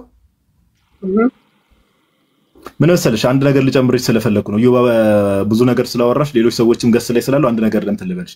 ከውቀትም አንፃር ከምንም አንፃር ቅዱሳን ያውቃሉ ወይ ደግሞ አሁን ለምሳሌ እኛ እንዲህ እርዱን ስንላቸው ያውቃሉ ስንል አንድ ጥቅስ ላንብብልሽናሽ ሐሳባችን ቤተክርስቲያናችን እንደምታምን ነግርሻለሁ። የዮሐንስ ራእይ ምዕራፍ 5 ላይ ማርያ ዮሐንስ ራእይ ምዕራፍ 5 ላይ ቁጥር 12 እና 13 ላንብብልሽ። አንቺም ያዡና በኋላ ማንበብ ትችያለሽ። ኦኬ እንደዚህ ይላል ቁጥር 12 ላይ ዮሐንስ ነው እንግዲህ በታላቅ ድምጽም የታረደው በግ ኃይልና ባለጠግነት ጥበብም ብርታትም ክብርም ምስጋና በረከትም ሊቀበል ይገባዋል አሉ። በሰማይ ስላለው ነገር ነው አይደለ? ጌታን እንዴት እንደሚያመልኩት ነው አይደል እያየ ያለው? ቁጥር 13 ላይ እንደዚህ ይላል ዮሐንስ በሰማይና በምድርም ከምድርም በታች በባህርም ላይ ያለ ፍጥረት ሁሉ በእነርሱም በደንብ አስተውይ። በሰማይና በምድር ከምድርም በታች በባህርም ላይ ያለ ፍጥረት ሁሉ በእነርሱም ውስጥ ያለ ሁሉ በረከትና ክብር ምስጋናም ኃይልም ከዘላለም እስከ ዘላለም በዙፋኑ ላይ ለተቀመጠው ለበጉ ይሁን ሲሉ ሰማሁ ይላል አይደል ዮሐንስ? ምን አለ? ሰማሁ ነው ያለው አይደል? ፍጥረት ሁሉ ለእግዚአብሔር አምልኮ ሲያቀርብ ዮሐንስ እንዴት ሊሰማ ቻለ? ይሄ ራእይ እንደሆነ ታውቃለህ። እኔ አሁን ራእይ መሆኑ አለመሆኑ ላይ አይደለም ሰማሁ ነው እያለ ያለው አይደል? ስለ መስማት ነው እያወራ ያለው አይደል? ሰማሁ ነው ያለው። ልክ ነው። ሰማሁ ሂጅሚስ አሁን እኔ መጽሐፍ ቅዱስ ሰማሁ ካለ ሰማሁ ነው አይደል? ማርያም እጂስ ሌላ ነገር ውስጥ አንገባምና ዮሐንስ እንዴት ሊሰማ ቻለ? የፍጥረትን ሁሉ ሰው በባህሪው የፍጥረትን ሁሉ አምልኮ ወይ ጸሎት ወይ ደግሞ ፍጥረት ሁሉ ለእግዚአብሔር የሚያቀርበው ነገር ሊሰማ ይችላል በባህሪው የሰው ልጅ አይችልም። ዮሐንስ በነገራችን ላይ አልሞተም ታውቃለህ። በራእይ ታንቆ ሄዶ ነው እንጂ እኔ ስለመሞት ስላለሞት አይደለም የኔ ጥያቄ። ዮሐንስም በዩ በስጋ ያለም ሰው በዩ በምንም ያለ ሰው ፍጥረት ሁሉ ለእግዚአብሔር የሚያቀርበውን አምልኮ ሊሰማ ይችላል ፍጥረት ሁሉ ያ ችሏል በባህሪው እሱማ ልክ ነሽ ችሏል። በባህሪው ሊሰማ ይችላል በባህሪው የሰው ልጅ በባህሪው አይችልም። በዚህ ምድር ላይ ያለ ሰው ማን ነው ገላጭ? መንፈስ ቅዱስ ሲገልጥ ነው አይደል እንደዚህ አይነት ጸጋ ሊሰጥ የሚችለው? በጣም ጥሩ። ቅድም አብርሃም ላይ የሚያነሳውልሽ ታሪክ ባይዘው እሱ ነው። ሌላ አንድ ልጨምርልሽና አንድ የቤተክርስቲያናችንን አንደርስታንዲንግ ነገርሽ ወደ ሌላ ሰው እንቀጥላለን። ለምሳሌ የሉቃስ ወንጌል ምዕራፍ 15 ቁጥር 10 ላይ አንድ ቃል እናገኛለን አይደል ማርያም? ምን የሚል ቃል? በአንድ ኃጢአተኛ ንስሐ መግባት ምክንያት በሰማይ በእግዚአብሔር መላእክት ዘንድ ታላቅ ደስታ ይደረጋል ይላል አይደል? አይደል? እንዴት ያውቃሉ መላእክት? አንድ ሰው ለምሳሌ አንቺ አሁን ማርያም ንስሐ ስትገቢ መላእክት እንዴት አውቀው እንዴት ሊደሰቱ ይችላሉ? የእግዚአብሔር ስራ ነው። በጣም ጥሩ። ምን ልልሽ ፈልጌ ነው እንደውም ካነሳቸው አይቀር የምነግርሽን ጥቅሶች ግን ያጃቸው። እሺ ማርያም ከዚህ ከወጣሽ በኋላ ራስሽ አንብበሽ እንደታመዛዝኝ ማለት ነው። አሁን የምነግርሽ ነገር ዞሮ መጽሐፍ ቅዱስ ላይ ስለሆነ የምነግርሽ እንደታመዛዝኝ ምን ልልሽ ፈልጌ መሰለሽ መጽሐፍ ቅዱስ ላይ መላእክት ቀጥታ እግዚአብሔርን ለምነው ህዝብን ይቅር ሲያስብሉ እንዳለ ታውቂያለሽ? እስቲ አንተን አንብብልኝ እሱን ፓርት። ኦኬ እሺ። እስካሁን ያልኩሽን ነገሮች ያዢና ከዛ ትንቢተ ዘካርያስ ላይ ምዕራፍ 1 ማለት ነው። ያው እግዚአብሔር እንደምታውቂው የኢየሩሳሌምና የይሁዳን ከተሞች ያው ተቆጥቷቸው ነበር አይደል ህዝብ እስራኤል 70 ዓመት። እሺ ጥቅሱን ያዡና ማነብልሽ ነገር ስሚ። ትንቢተ ዘካርያስ ምዕራፍ 1 ቁጥር 12 ላይ እንደዚህ የሚል ቃል አለ። ኦኬ ከቁጥር 10 ጀምሮ ማንበብ ትችያለሽ። ቁጥር 12 እንደዚህ ይላል። የእግዚአብሔርን መልአክ መልሶ ኦኬ በደንብ ስሚ። የእግዚአብሔርን መልአክ መልሶ አቤቱ የሰራዊት ጌታ ሆይ እነዚህ 70 ዓመት የተቆጣቸውን የኢየሩሳሌምንና የይሁዳን ከተሞች የማትምራቸው እስከመቼ ነው አለ። አቤቱ የሰራዊት ጌታ እግዚአብሔር ሆይ እነዚህ 70 ዓመት የተቆጣቸውን የኢየሩሳሌምና የይሁዳ ከተሞችን የማትምራቸው እስከመቼ ነው አለ። አሁን ከዚህ ንግግር ምንድነው የምንረዳው? የኢየሩሳሌምና የይሁዳ ህዝቦች 70 ዓመት እግዚአብሔር ምህረት እንዳላከላቸው አይደለ ነው አይደል የምንረዳው? የማትምራቸው እስከመቼ ነው ብሎ ሲጠይቅ ደግሞ ምን እያደረገ ነው ከተባለ ቃል በቃል ማራቸው እያለ ነው አይደለ? ሪቶሪካል ጥያቄ ነው እየጠየቀ ያለው። በጣም ጥሩ። ከዛ ቁጥር 13 ላይ ተመልከች። ኢማጂን አንድ እግዚአብሔር መልአክ ነው። እግዚአብሔርን እስከመቼ ነው 70 ዓመት ሙሉ እንደ ህዝብ ነው ኦኬ 70 ዓመት ሙሉ ምህረት ያላገኙ ህዝቦችን የማትምራቸው እስከመቼ ነው ብሎ እግዚአብሔርን ይጠይቀውና ቁጥር 13 ላይ እንደዚህ ይላል። እግዚአብሔርን መልሶ ከኔ ጋር ይነጋገር ለነበረው መልአክ በመልካምና በሚያጽናና ቃል ተናገረ። ስለዚህም ከኔ ጋር ይነጋገር የነበረው መልአክ እንዲህ አለኝ፣ ስበክ እንዲህም በል የሰራዊት ጌታ እግዚአብሔር እንዲህ ይላል፣ እኔ በታላቅ ቅናት በኢየሩሳሌምና በጽዮን ቀንቻለሁ። እኔ ጥቂት ብቻ ተቆጥቼ ሳለሁ እነሱ ክፋትን ስላገዙት ባልተቸገሩት አሕዛብ ላይ እጅግ ተቆጥቻለሁ እያለ ይናገራል።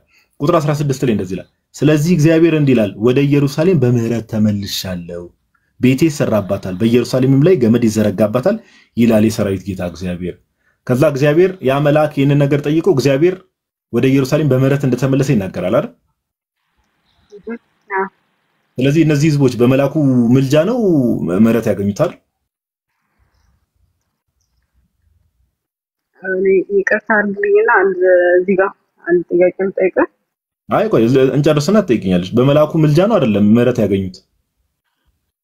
እዚህ ጋር ልክ ነው። መልአኩ ጠየቀ። እሺ ያው ልክ ነው።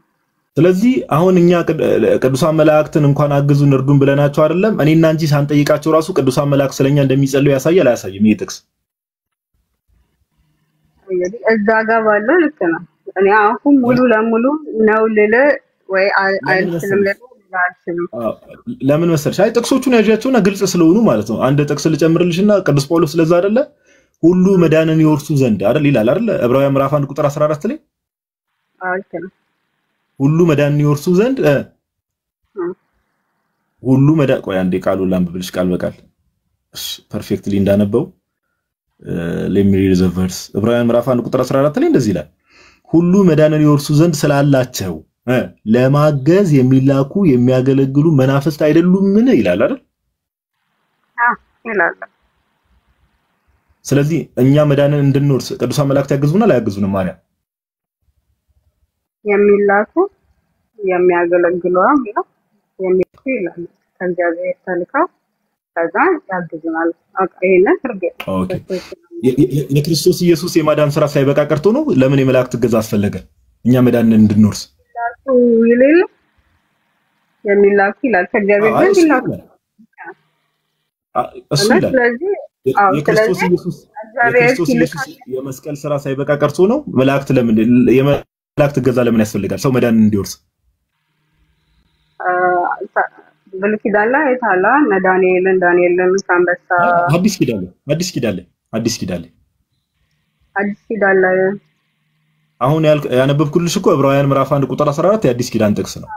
አይ ይላካል አሁን ላሳይ ነው እዛ ላይ መላካቸውን አይደለም እኔ ለማገዝ ነው የሚለው ለማገዝ ስልሽ የክርስቶስ ኢየሱስ አሁን ጴጥሮስን አዲስ ኪዳን ላይ ጴጥሮስን ታውቃለህ የወይኑ በር ከፍቶ አስወጥቶት ምናምን ነገር አለ እሱ ቀጥታ እኔ ከመዳን አንፃር ነው አሁን ጳውሎስ እዚህ ጋር እየተናገረ ያለው ማርያምን መሰለሽ ከመዳን አንፃር ነው ሁሉ መዳንን ይወርሱ ዘንድ ነው የሚለው ከመዳን አንፃር ነው እንጂ አሁን እዚህ ጋር ቅዱስ ጳውሎስ እያለ ያለው አሁን ከእስር ቤት ቅዱሳን መላእክት እንዲህ ከማለት ሳይሆን መዳንን ይወርሱ ዘንድ ነው የሚለው ድህነት ነው አይደል እንደ ነገ ጠዋት ሞት ነው ሊፈረድበት ያለው ጴጥሮስ ስለዚህ ያንን ከእግዚአብሔር ተልኮ ያዳነው ወደ ጴጥሮስ እንሄዳለን። አሁን የኔ ጥያቄ ስለ መዳን ስለ ሳልቬሽን ነው እየተወራ ያለውና ሁሉ መዳንን ይወርሱ ዘንድ የተባለው ለማገዝ በምን መልኩ ነው መዳንን እንድንወርስ የሚያግዙ መላእክት መዳንን እንድንወርስ የሚያግዙ በምን መልኩ ነው? መዳንን ማለት ከዘላለም ሞት ነው ከዘላለም ሞት ሁሉ መዳንን ይወርሱ ዘንድ መዳን ማለት ሳልቬሽን ማለት የእግዚአብሔር መንግስት ነው አይደል? የእግዚአብሔር መንግስት ነው። ስለዚህ መላእክት የእግዚአብሔር መንግስት እንድንወርስ ያግዙናል አያግዙንም? ያግዙናል አይደል? በዚህ ጥቅስ መሰረት እሱ ጋር የተጻፈው እሱ ይሄኛውን ፓርት ቀጥታ እንትና አድርጎ ነው መዳንን ይወርሱ ዘንድ ማለት መዳን ማለት ድህነት ማለት ስለ ዘላለም ህይወት ነው አይደል? መዳን የተባለው ስለ ዘላለም ህይወት ብቻ ሳይሆን ከሞት እነ ጴጥሮስን በዛ በምድር ላይ ኢቭን ሲያደናቸው መዳን ይወርሱ ዘንድ እኮ ነው የሚለው ማርያም። ኤኒዌይስ እሺ ቃሉን አንቺ ገብተሽ ካንቺ ጋር በጣም ብዙ ሰዓት ቆየ መሰለኝ። ቃሉን ሰምተሽ ከሆነ የመጨረሻ ጊዜ ልበልሽና አንድ ነገር ተናግሬ እኔ እጨርሳለሁ። ወደ ሌሎች ሰዎች እንሄዳለን። ፎሎም ስለምታደርጊኝ ሌላ ጊዜ ላይ ስንገባም እየመጣሽ እንደዚህ ፍሪ የሆኑ ዲስከሽኖችን እናደርጋለን። ዋናው ትኩረት ማድረግ ያለብሽ ሐሳብ አሁን እዚህ ጋር ከሞት ስለመዳን ምናምን አይደለም እየተወራ ያለው ወይ ፊዚካል ዴዝ አይደለም እየተወራ ያለው መዳንን ይወርሱ ዘንድ ነው የሚለው። ኦኬ መዳንን ይወርሱ ዘንድ ማለት አቴን የምናደርገው ወይ ደግሞ ሴኪዩር የምናደርገው ሳልቬሽን ስለ ዘላለም ህይወት ነው እያወራ ያለው። ለምን መዳንን ይወርሱ ዘንድ እንጂ መዳን ብቻ ቢል ኖሮ ኦኬ አሁን ከስጋ በሽታ መዳን ከምን በሽታ ሊሆን ይችላል። መዳንን ይወርሱ ዘንድ ነው የሚለው። ኦኬ መዳንን ስለዚህ መዳንን ይወርሱ ዘንድ ሲባል የሚወረስ ነገር በተስፋ የምንጠብቀው ስለ እግዚአብሔር መንግስት ነው እያወራ ያለው። መላእክት እንዴት ነው የእግዚአብሔር መንግስት እንድንገባ የሚያግዙን ከተባለ ቀደም ያነሳውልሽ ትንቢተ ዘካርያስ በብዙ መልኩ አለ። በዋናነት ግን through their prayers ኦኬ በጸሎታቸው በተራዳይነታቸው ቅዱሳን መላእክት ያግዙናል። አሁን ይሄ ከክርስቶስ ኢየሱስ የመስቀል ስራ ጋር የሚጋጭ ነው አይደለም። በዛ ውስጥ ሆኖ ነው አክቲቭ የሚሆኑ ራሱ በዛ ውስጥ ኦኬ ሁሉ ነገርና በአጠቃላይ ምንድነው ኢዮባ ቀደም ያነሳልሽ ሐሳቦች ጥቅሶች አሉ። እነዛን ጥቅሶች ገብተሽ አንብቢ። እኔም የሰጠሁሽ ጥቅሶች አሉ እነዛን አንብቢ። ነገር ግን ቤተክርስቲያናችን ለምሳሌ ቅዱሳን ሁሌ እንናገራለን ቅዱሳን መላእክትም ሆኑ ሌሎች ጻድቃን ሰማዕታት ከጌታ ጋር ያሉ ኦኬ ፔቲሽን ወይ ደግሞ እርዱን አግዙን አማልዱን ብለን ስንጠይቅ በራሳቸው ኃይል ይሰማሉ የሚል የቤተክርስቲያን ትምህርት የለም። ቅዱስ ጳውሎስ እንደሚናገረው ኃይልን በሚሰጠኝ በክርስቶስ ሁሉን እችላለሁ እንዳለው ይሄንንም ነገር መንፈስ ቅዱስ ነው የሚገልጥላቸው። ቀደም አሁን እኔና አንቺ ተነጋገርን። ዮሐንስ እንዴት ሰማ ስልሽ የእግዚአብሔር ስራ ነው አልሽ። አብርሃም እንዴት ሰማ ስልሽ የእግዚአብሔር ስራ ነው አልሽ። መልአክ ሰዎች ንስሐ ሲገቡ እንዴት ያውቃሉ ስልሽ ይሄ የእግዚአብሔር ስራ ነው አልሽ። ይሄም የእግዚአብሔር ስራ ነው። ኦኬ ቤተክርስቲያናችን እምነቷ እንደዚህ ነው። ለነበረን ቆይታ ማርያ በጣም ነው የምናመሰግነው። ሌላ ጊዜም እየመጣሽ እንደዚህ ደግሞ ሌሎች ቶፒኮች ላይ በደንብ ጥሩ ውይይቶች እንደምናደርግ ተስፋ አደርጋለሁ። ሩዜራ ክብርልን እህታችን። ቴንክ ዩ። እሺ አንድ ነገር ማለት ይችላል። አሁን ሰዓት በጣም ረጅም ሰዓት ወሰድሽ ማርያ። ኦልሞስት እውነት ለማውራት ከ45 ደቂቃ ኦልሞስት 45 ደቂቃ አካባቢ ወስድሻል። ቱ ቢሆንስ አመሰግናለሁ። ሌላ ጊዜ እንቀጥላለን። ነገም የኛ ቀን ነው እግዚአብሔር ከፈቀደና ካደረን በሰላም። አመሰግናለሁ። ተባረኩ። እሺ አትጥፊሽ። ቴንክ ዩ ኡስታዝ። ቀደም እኮ በዛው ተሰወርክ ኢዮባ ጀመረው እኔ ቀጠልኩት መጨረሻ ላይ ትላለህ አለ ይዋዴ አለው ቃል ይተሰማልን። አይ አሪፍ ነው ያው ነው። እኛ አንዱን መንፈስ ስለጠጣን እኔ ያቋረጥኩት ኢዮባ ያቋረጠው ጋዲ ይቀጥላልና ሐሳባችን አንድ ስለሆነ ልለው የነበረው ኦሬዲ ኢዮባ ያነሳው ነበረ ከወጣው ስሰማው በኋላ ስመለስና ያዛቲስ ተቀበለው ዩዘር የሚለውን ኦኬ አንድሮ የሚለውን አይ ቲንክ እሱ ፕሮቴስታንት ቀደም ሰንገው ወሄድ ቀደም አይ ቲንክ ጀምራችሁ ነበረ። እሺ አንድሮ ያው ጥያቄውን ሰምተዋል። ክርስቲያን ለምን አትሆንም ነው የዛሬ ጥያቄያችን። ጥሩ ጥያቄ ነው። ያው እኔ ኦሬዲ ክርስቲያን ነኝ በክርስቶስ ፍጹም አምላክነትና ፍጹም ሰውነት ማመን በአምላክ በሶስት አካልና በአንድ አምላክ ማመን በክርስቶስ ፉሊ የተጨረሰ የድነት ስራን የማመን ክርስቲያን ነኝ። አንድ ሰው ክርስቲያን የሚሆነው ምን ሲሆን ነው? ወይም ደግሞ ክርስቲያን የሚባለው ምን ሲያደርግ ነው? ያው ክርስቲያን የሚባለው እንግዲህ አሁን ያልኩህን ነገር ዋና የአምላክን ኤሰንስ እንደ የክርስቶስን ስራ አምኖ ሲቀበል እንዲሁም ደግሞ ከክርስቶስ ሞትና ትንሣኤ ጋር በጥምቀት ሲተባበር ክርስቲያን ይባላል። ግን ያው መሀል ላይ እሺ እንደዛ ነው። ኦኬ በጣም ጥሩ። ስለዚህ በጥምቀት ከክርስቶስ ጋር መተባበር እነዚህ በስላሴ ማመን በክርስቶስ ማመን የሚሉትን እነዚህን ሁሉ ያጠቃልላል ብለኛል። አንተ አሁን በክርስቶስ ታምናለህ? አዎድ ብላለች ዮኒስ። በጣም ጥሩ። በክርስቶስ ማመን ማለት ክርስቶስ የተናገረውን ሁሉ የአምላክ ቃል ነው እፈጽመዋለሁ አደርገዋለሁ ብለን የምትቀበለው? አዎ። በጣም አሪፍ። ቀደም ያነሳነውን ጥያቄ ከማንሳቴ በፊት ቀደም ለማርያ ያነሳነውን ሐሳብ ከማንሳቴ በፊት ክርስቶስ ኢየሱስ ለኒቆዲሞስ ሰው ዳግመኛ የሚወለደው ከምንድን ነው ብሎ ነበር የተናገረው? ከመንፈስና ከውሃ ካልተሳሳትኩ። በጣም ጥሩ። ከውሃና ከመንፈስ ትክክል ነው። ሰው ከውሃና ከመንፈስ ዳግመኛ ካልተወለደ የእግዚአብሔር መንግስት አይገባም ብለህ ታምናለህ? ከቀደሙ ጋር የተያያዘ ኩዌሽን ነው ይሄ። ጥምቀት ለድነት የሚለው ጥያቄ ነው። ያው ኤግዛክት ወርድ ከምናደርገው ሐሳቢን አጠር አድርጌ ላብራራል ይዋዴ። እንትን ሐሳቡን አጭር አድርገ ነው ፕሪሳይዝ እምነትህን ለማወቅ የሚመቸን ኤክስፕረስ ባደረግኩ ቁጥር ምን እያብራራ እንደሆነ ልንረዳው ስለማንችል የምታምነውን ነው የምትመልሰው። ኦፍ ኮርስ ኦኬ። አንተ ሰው ዳግመኛ ከውሃና ከመንፈስ ካልተወለደ በስተቀር አይድንም ብለህ ታምናለህ ወይ ብዬ ስጠይቅ ወይ አምናለሁ ነው የሚሆነው ወይም አላምንም ነው። ምንም ማብራሪያ አያስፈልግም። ታምናለህ ወይ ሳታምንም? አምናለሁ ብለኸኛል። ደስ እንዲለ አምናለሁ። በቃ ያው ለማብራራት ፈልጌ ነበር። እሺ አምናለሁ። ታብራራለህ፣ እሰጥሃለሁ፣ ችግር የለውም ለመግባባት። አሁን እዚህ ጋር ማብራሪያ ምንም ማብራሪያ ስለማያስፈልገው ማለት ነው። ኦኬ ምን ማለት ነው ብያለሁ የጠየቁ ክርስቶስ የተናገረውን ቃል ተቀበለዋል ወይ ሳትቀበለው የሚለው። እሺ አሁን ኮንቴክስቱ ልጠይቅ ነው። ከውሃና ከመንፈስ ማለት ምን ማለት ነው? ከውሃና ከመንፈስ ሲል ያው ከእምነትና ከክርስቶስ ስራ ትብብር ጋር ያሳየው። ከእምነት ከእምነት ያው ከመንፈስ ጋር የትኛው ነው እምነት ያልከው? የትኛው ነው እምነት ያልከው? ከውሃና ከመንፈስ ነው የሚለው። የትኛው ነው ውሃ ያረከው? እንግዲህ ውሃ አይምን እምነት ያረከው የትኛው ነው? መንፈስ ነው። መንፈስ እንልኩ ቀደም የክርስቶስ ሐሳብ እቀበላለሁ ብለሃል። አሁን ግን የክርስቶስ ሐሳብ እንዴት እንደማትቀበል እያሳየን ነው። ክርስቶስ ውሃና መንፈስ ብሎ ሳለ አንተ ደግሞ እምነትና ምን እያልክ ነው? እምነትና ምንድነው? እምነት ነው ያልክ? ሐሳባችን አልተረዳዳንም መሰለኝ። ያዲ ወይ ውሃና መንፈስ የተባለው ምንድነው ብዬ ነው የጠየቅኩ። ቀጥታ እስቲ መልስልኝ። ምንድነው ማለት? ውሃ ነው፣ መንፈስ ነው። ከውሃና ከመንፈስ ነው ሰው ውሃና መንፈስ ብለህ ነው ቀጥታ ከክርስቶስ ሞትና ትንሣኤ ጋር ስትተባበር ነው። ያው መንፈስ ማለት ደግሞ መንፈስ የሚወርድለት አማኝ ነው። ሰው ከእምነት ጋር የሚያያዝ ነው። አይ ቲንክ ስለዚህ ጥምቀት ነው ብለህ ነው የምታምነው? ጥምቀት ነው ማለት ነው ውሃና መንፈስ። ብዙ አይነት ሳቢ ያለው እዚህ ጋር ዲቴል ከገባን ያው የፕሮቴስታንቶቹ የሀገር ሳቢ ያለ አንተ ለዛ ነው አንተን እየጠየቅኩ ያለው። እሱን ይዋዴ ካለ ብናልፈው ደስ ይለኛል። እዚህ ጋር ሌላ ፖለቲካ ምን እንዳናረገው ወደ ሜን ፖይንቱ ፖለቲካ አይደለም። ብዙ የምን ፖለቲካ ሀገር ያወቀው ፀሐይ የሞቀው እኮ ነው። እዚህ ራሱ ከራስ ዶክተር ተስፋዬ ሮበሌ መጽሐፍ ወደ 5 እይታዎች በፕሮቴስታንት ላሳየ ይችላል። በ5 እይታዎች ማለት ነው።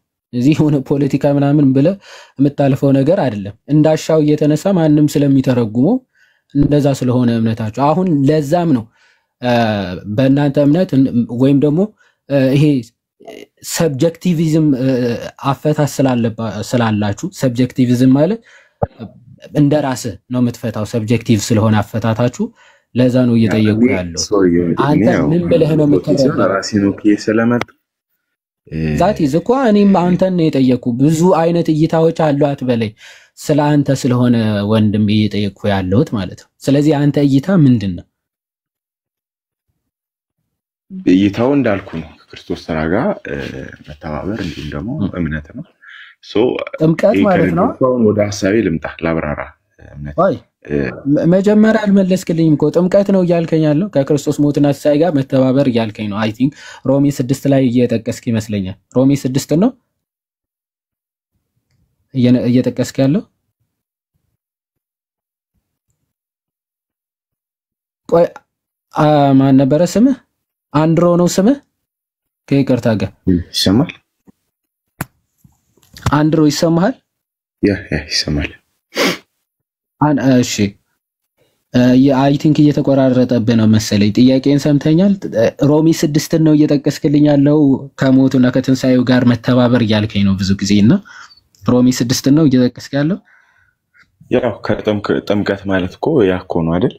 ከሞቱ ጋር ሙቻለሁ። ያ ኤግዛክትሊ እኔም እያልኩ የነበረው ቀጥታ ጥምቀት ነው እያልከኝ ነው ወይ የሚለውን ሐሳብ እየጠየቅኩ ነበር እኮ ሐሳብ። ስለዚህ ጥምቀት ነው እኮ ነው ወይ? ከዛ ታብራራለህ። ምንድነው ነው ወይ አይደለም ማለቱ ለምንድነው የሚከብድ? ከማብራራው ሐሳብ ከዛ በኋላ ደግሞ መልሱን ታገኛለህ በሚለው ነው ወይ አይደለም በለኝና ከዛ ታብራራለህ። ምን እያልክ እንደሆነ የሚገባኝ ለየትኛው ሐሳብ እያብራራህ እንደሆነ መጀመሪያ ዲዳክቲቭ አድርገው ጀነራል ነገሩን ስጠንና ከዛ አብራራ። ነው ወይ እንደዛ ብለህ ነው ጥምቀት ነው ብለህ ነው የምታምነው ወይስ አይደለም? አሁን እሺ ላብራራ። ኦኬ ሐሳቤን እየተረዳ ባኪን ፎርስ ከመናደርገው ላብራራውና ያዘው። ምንድነው አንድሮ ለምን እኔ ለመግባባት ከሆነ እና የምታምነው እምነትህ ከሆነ ለመመስከር ለምንድነው የሚጨንቅ? ማለት ለምን ይከብዳል? ጥምቀት ነው ብለህ ያው ቆይ አንዴ በዚህ በዲዳክቲቭ አርጊመንት there is no between valid and invalid argument የሚባል አለ። የሆነ በሁለቱም አማራጭ መካከል የሆነ መልስ የለም። ወይ ጥምቀት ነው ብለህ ነው የምታምነው ወይስ አይደለም? ከሁለቱ ውጪ ሊሆን አይችልም። ወይ ነው ብዬ ነው ማምነው ወይም ደግሞ አይደለም ብዬ ነው ማምነው ትልና ከዛ በኋላ ታብራራለህ ማለት ነው። ለምን አይደለም አልክ፣ ለምን ነው አልክ የሚለው ታብራራለህ፣ እድሉ ሰጣለሁ እያልኩ ነው። መጀመሪያ ግን ጥምቀት ነው ብለህ ሮሜ 6 እኮ ጥምቀት ነው ብለኛል። እኔ ሮሜ 6 አልጠየቅኩም። ኦኬ ከእሱ ጋር መተባበር እኮ ጥምቀት ነው ብለህ መለስክልኝ። የሮሜ 6 አልጠየቅኩም። የሮሜ 6 ስለመለስክልኝ አመሰግናለሁ። የኔ ጥያቄ ግን ሮሜ 6 ሳይሆን ዮሐንስ ወንጌል ምዕራፍ 3 ከቁጥር 5 ላይ ከውሃና ከመንፈስ የተባለው ጥምቀት ነው ብለህ ነው የምታምነው ወይስ አይደለም? ነው ወይም አይደለም በል፣ ከዛ አብራር። ቀጥል አንዱ።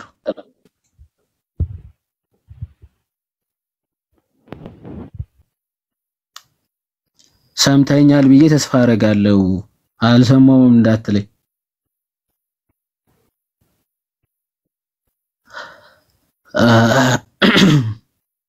ተሰምቻለሁ ሰዎች።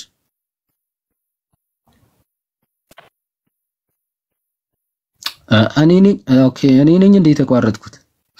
ይወዲ አለ እሱ ጋር ነው ኔትወርክ። ኦኬ ኔትወርክ እሱ ጋር ነው። ኔትወርክ ነው መሰለኝ። ሙስሊሙን ተቀበለው ኢብኑ ሱልጣን የሚል ዩዘር ነው። ኦኬ እሺ ጥሩ።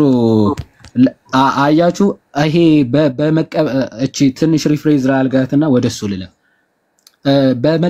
በመናገር ደረጃ እንቀበላለን ክርስቶስን እናምናለን ሊሉ ይችላሉ። ባይዘው ፕሮ በድፍረትም ይላሉ። በነገራችን ላይ ለማለት ማንም ስለማይከብደው ማለት እውነታው ግን ሐሳቡን የምርም ክርስቶስ የተናገረውንና ያስተማረውን ግን ይቀበላሉ ወይ ሲባል ይሄው እንደዚህ ነው። ይሄን ብለህ ታምናለህ አታምንም? በቃ ለመመስከር መተናነቅ። ክርስቶስ ያመነ የተጠመቀም ይድናል ብሏል ትቀበላለህ? መተናነቅ፣ መገዳደር ከክርስቶስ ጋር። ይሄን ነው ክርስቶስን ገና አላመናችሁ ክርስቲያን አልሆናችሁ ለምንላችሁ ግልጽ ማሳያ ነው። ኦኬ ኢብኑ ሱልጣን እንኳን ደህና መጣ። እንኳን ደህና ቆያችሁ። እንዴት ናችሁ? ሰላም ናችሁ? እግዚአብሔር ይመስገን። እሺ ጥያቄ ነበረኝ። አዎ ለምን ክርስቲያን አትሆኑም ይላል ርዕሱ። ብዙ ጊዜ ክርስቲያኖች ኢየሱስ ክርስቶስ እዚህ ምድር እኛን ሊያድነን ነው የመጣው ምናምን ብሎ ያምናሉ ብዙ ጊዜ እና መጽሐፍ ቅዱስ እያነበብኩኝ እኔ እዚህ ምድር የመጣሁት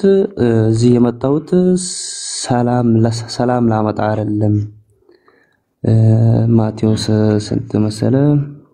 ማቴዎስ 10:34 ላይ ሰይፍን እንጂ ሰላምን ላመጣ እዚህ ምድር አልመጣሁም፣ ልጅን ከአባት ምናምን እያለ ይናገራል። ይሄ ነገር እንዴት ነው? መጽሐፉ ላይ ይሄ አይጣረስም ወይ ከዛ ንግግር ጋር የሚል ነው ጥያቄ። በጣም አሪፍ። አሁን ይሄንን ነው ክርስቲያን እንዳትሆን የያዘ ክርስቶስ ሰላም ለማምጣት አልመጣሁም የሚለው እንደ ጥያቄ ሆኖብሃል። ክርስቲያን እንዳትሆን እመልስልሃለሁ በደንብ። ብዙ ጥያቄዎች አሉኝ ግን በመጀመሪያ ይሄ ነው። ብዙ ሊኖሩ ይችላሉ። ይሄ አንዱ ነው ማለት ነው። አይ ብቸኛ ነው አላልኩም። በጣም ጥሩ እሺ። በደንብ አስተውለኝ። ሚውት አድርገህ ትሰማኝና ከዛ በኋላ ደግሞ አንተ ድጋሚ ካልተመለሰልን እንድጠይቅ ምናምን እድል እሰጣለሁ። ምክንያቱም ይሄ ጥሩ ጥያቄ ነው እውነት ለመናገር። ይሄንን እንደ ጥያቄ ከፈጠረብህ ሙስሊም ነህ ካልተሳሳትኩኝ? ኢብኑ እሺ ሙስሊም ይቀጥል። እሺ ልመልስልህ። አሁን የጠቀስከው ክፍል ክርስቶስ እየተናገረ ያለው ስለምንድን ነው? አዎ ለሰው ልጆች ድህነትን ቤዛ ሊሆን ሰዎችን ሁሉ ከሞት ሊታደግ ሊያድናቸው እንደመጣ ክርስቶስ በገዛ ዘመኑ ይሄ ምስክርነቱ ነበር። ኦኬ በገዛ ህይወቱ ወይም ደግሞ ከሐዋርያቶችን ሲያስተምር በነበረበት ሰዓት ሁሉ ሲያስተምር የነበረው ትምህርቱ እንደሆነ መጽሐፍ ቅዱስ በሚገባ ይናገራል። ክርስቶስ ምን ብሎ ተናግሯል?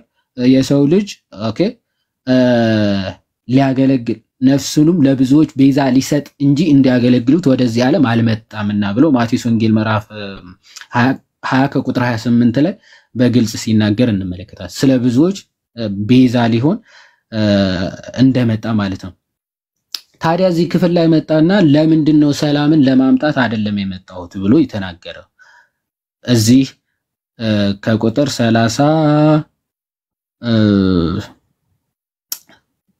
34 ጀምሮ ላንብብልህ። በምድር ላይ ሰላምን ለማምጣት የመጣው አይምሰላችሁ፣ ሰይፍን እንጂ ሰላምን ለማምጣት አልመጣሁም ይልና ሰው ከአባቱ ሴት ልጅንም ከእናቷ ምራትንም ከአማቷ እለያይ ዘንድ መጥቻለሁና ለሰውም ይላል ቤተሰቦቹ ጠላቶቹ ይሆኑበታል።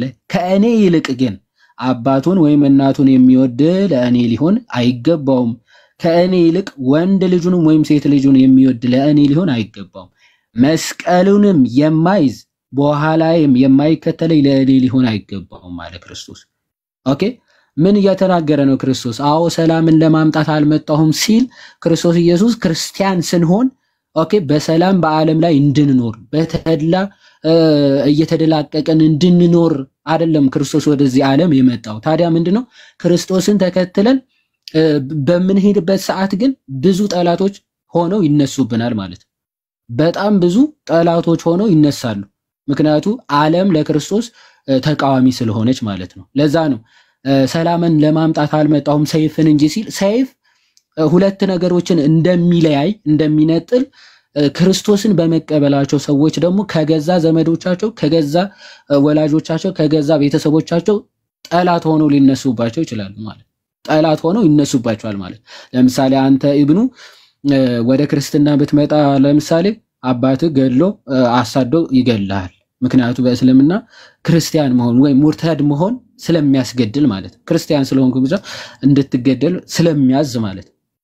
አሁን አንተ ግን ሄደ እንድትገድል ግን ማን ያዝህ ማለት ነው? መጽሐፍ ቅዱስ ግን እንድትገድል ሳይሆን እንድትገደል ግን ያዛል። ስለ ክርስቶስ ስትል መከራ እንድትቀበል ግን ያዛል። ለዛ ነው መስቀሌን ተሸክሞ ሊከተለኝ የማይወድ ለእኔ ሊሆን አይገባውም ማለት ክርስቶስ። ኦኬ ቤተሰብህ ብለህ የዘላለም ህይወትን ልታጣ ይገባል። ኦኬ ከመጡ ሰየው ሰብከህ ልታመጣቸው መሞከር፣ ካልሆነ ግን እነሱ አልመጡምና አይ ቤተሰቦቼን ከምተውማ ክርስትናው ቢቀርብኝ ማለት ግን አይቻልም። ኦኬ ከክርስቶስና ከቤተሰብ መምረጥ የግድ ያስፈልጋል ማለት። ስለዚህ አባቴን እናቴን ሳትል ክርስቶስን ከተከተልክ አባትህ ሊጠላህ ይችላል፣ እናትህ ልጠላህ ትችላለች፣ አማትህ ምንም ማንኛውም ቤተሰብ ሊጠላህ ይችላል። ይህንን ሰላምን ለማምጣት የመጣው አይምሰላችሁ።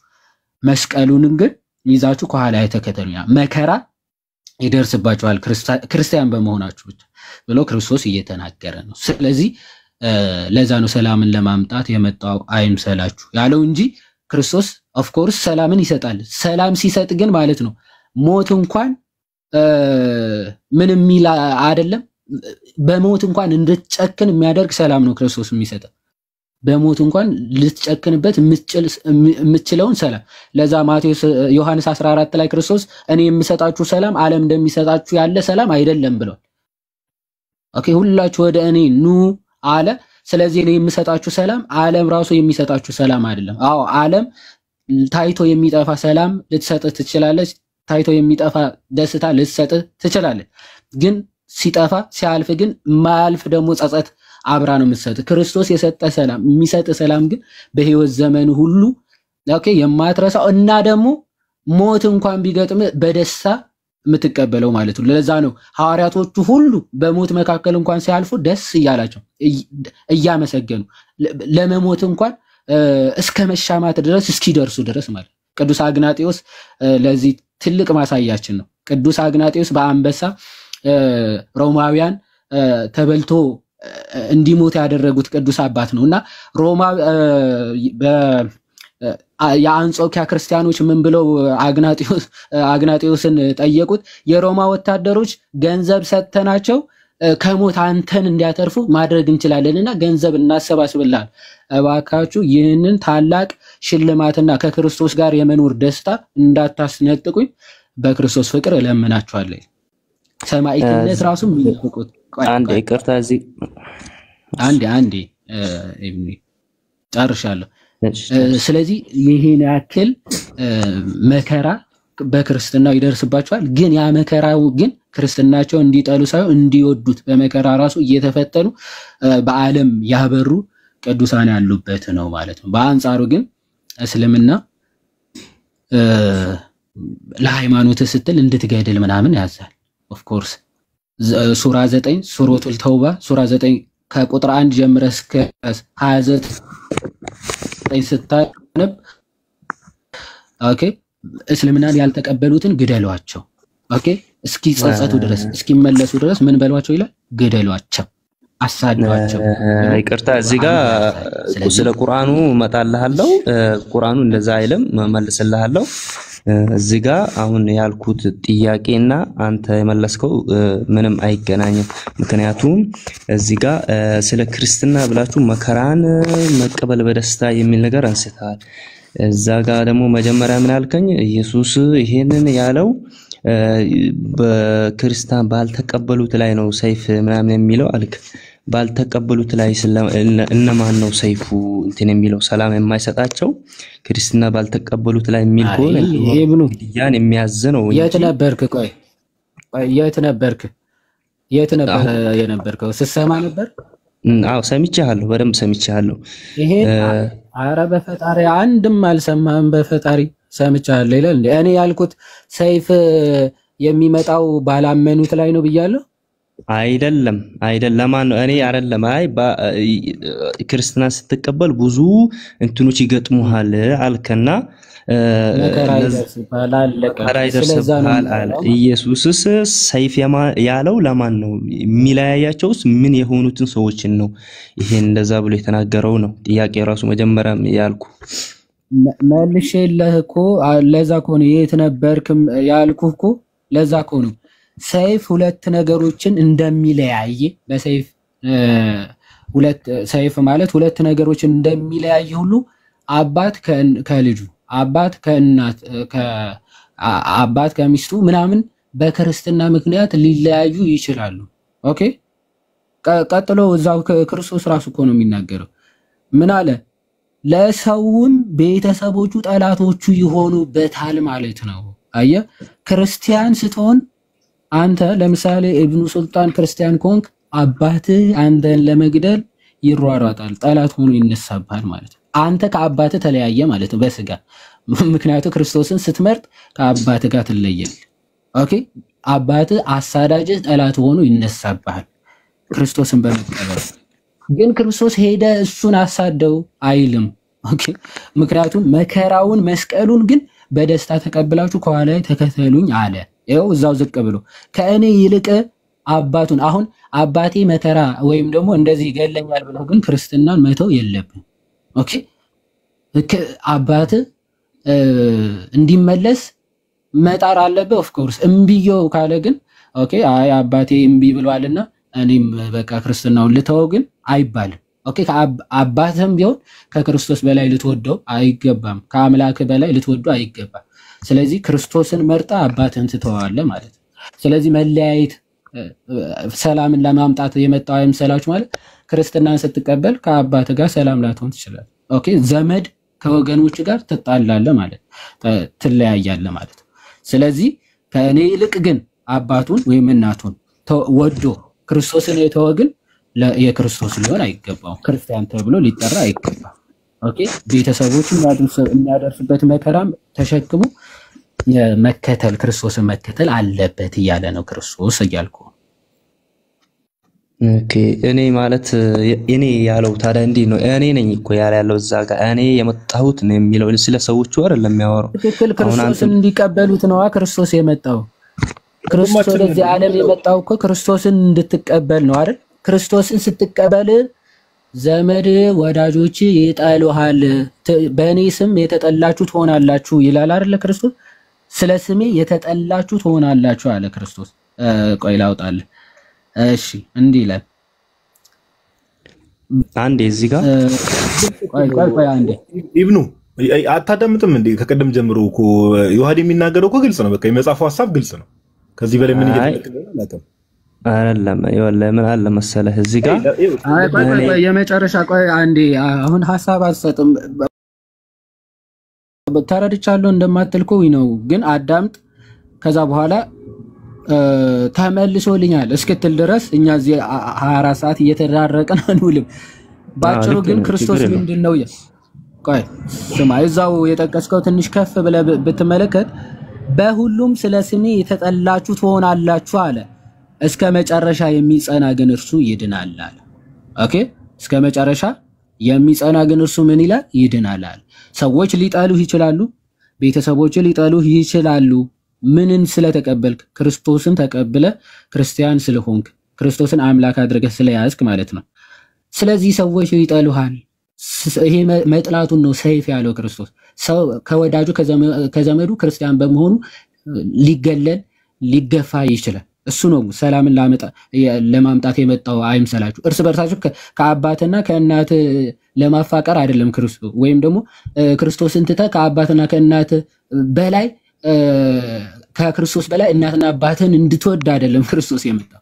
ራሱን አሳልፎ የሰጠ የእርሱ እንድትሆን ነው። የሞተልህ የእርሱ እንድትሆን ነው ማለት ነው። አንተ በህይወት እንድትኖር ነው ክርስቶስ የሞተው ማለት። ከዛ ክርስቶስን ስትመርጥ ግን ወዳጆችህ ዘመዶችህ ሊጠሉህ ይችላሉ፣ ሊለዩህ ይችላሉ ነው የክርስቶስ ሐሳብ። ባጭሩ ሐሳቡ ይሄ ነው፣ የመጽሐፍ ቅዱሱ ሐሳብ ማለት። አንተ ግን እንደዚህ ጦርነትን ምናምን እንደዚህ ሰላምን ለማምጣት አልመጣሁም ብሎ ከተናገረ እሱ ይከብደኛል ክርስቲያን ለመሆን ካልክ መሐመድ በቴረር ወይም ደግሞ በጦርነት ሰው እንዳሸብር ተልክ ያለው ብሏል። እንዴት መሐመድን ነብይ ብለህ ተቀበልከው? ኢብኑ ሱልጣን እስልምና ላይ አይደለም ጥያቄው። አሁን እዚህ ጋር እሱን ያው እንትኖችን ትጠይቃለህ ማለት እስልምና መምህራኖችን ትጠይቃለህ። እኔ መምህር አይደለሁም በርግጥ ግን እዚህ ጋር አሁን አወቀው ችግር የለውም እንደ ጥያቄ ስላነሳህ ብዬ ነው። አይ አይደለም ብዙ ጊዜ የሆነ ቁርአንም ላይ እንደዚህ ግደሏቸው ይላል ብለህ ምናምን የምታወራው ይሄ ዝም ብሎ የቁርአን ሐሳብ ስትል ቃል በቃል የሚል ብለህ ነው የምትናገረው አንተ። እዚህ ጋር ራሱ ቃል በቃል ሐሳቡ እንዲህ ነው። ላሳይህ፣ ቆይ አንዴ ላሳይህ ወዳጄ። ይሄ አማርኛውን እዛው ክፍል እኔ አውዱን ይዤ ነው ያነበብኩልህ እንጂ ከራሴ አምጥቼ ምናምን አላብራራሁልም። እሺ ቁርአኑም ሱረቱል ተውባ ከቁጥር 9 እስከ ከ1 ጀምሮ ስታነብ የተወሰነ ወር ስጧቸው ምን እስኪሉ ድረስ አላህንና መልእክተኛውን እስኪቀበሉ ድረስ ይልና ኦኬ እንዲህ ይላል።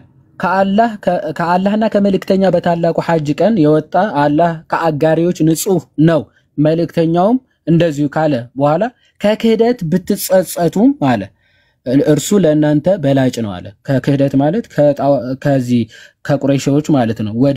ወደ እስልምና ብትመጡ ለእናንተ በላጭ ነው አለ። ከእስልምና ማለት ብትሸሹም እናንተ አላህን የማታቀቱት መሆናችሁ እወቁ በማለት ወደ ሰዎች የሚደርስ ማስታወቂያ ነው አለ። ማስታወቂያ እየተናገረ ነው። ብትሸሹ ግን ኦኬ አላህን አታቀቱትም አለ። ስለዚህ ምንድነው ቅጣቱ? ቁጥር 5 ላይ እንዲህ ይላል፣ የተከበሩ ወሮች ባለቁ ጊዜ አጋሪዎችን ባገኛችሁባቸው ስፍራ ግደሏቸው፣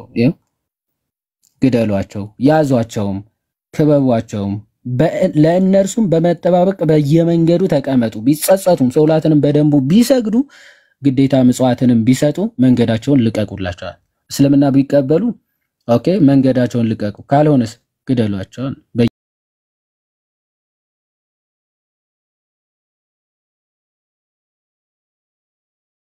በየመንገዱ እየጠበቁ እዚህ ይሄን እንዴት ልትቀበል ትችላለህ?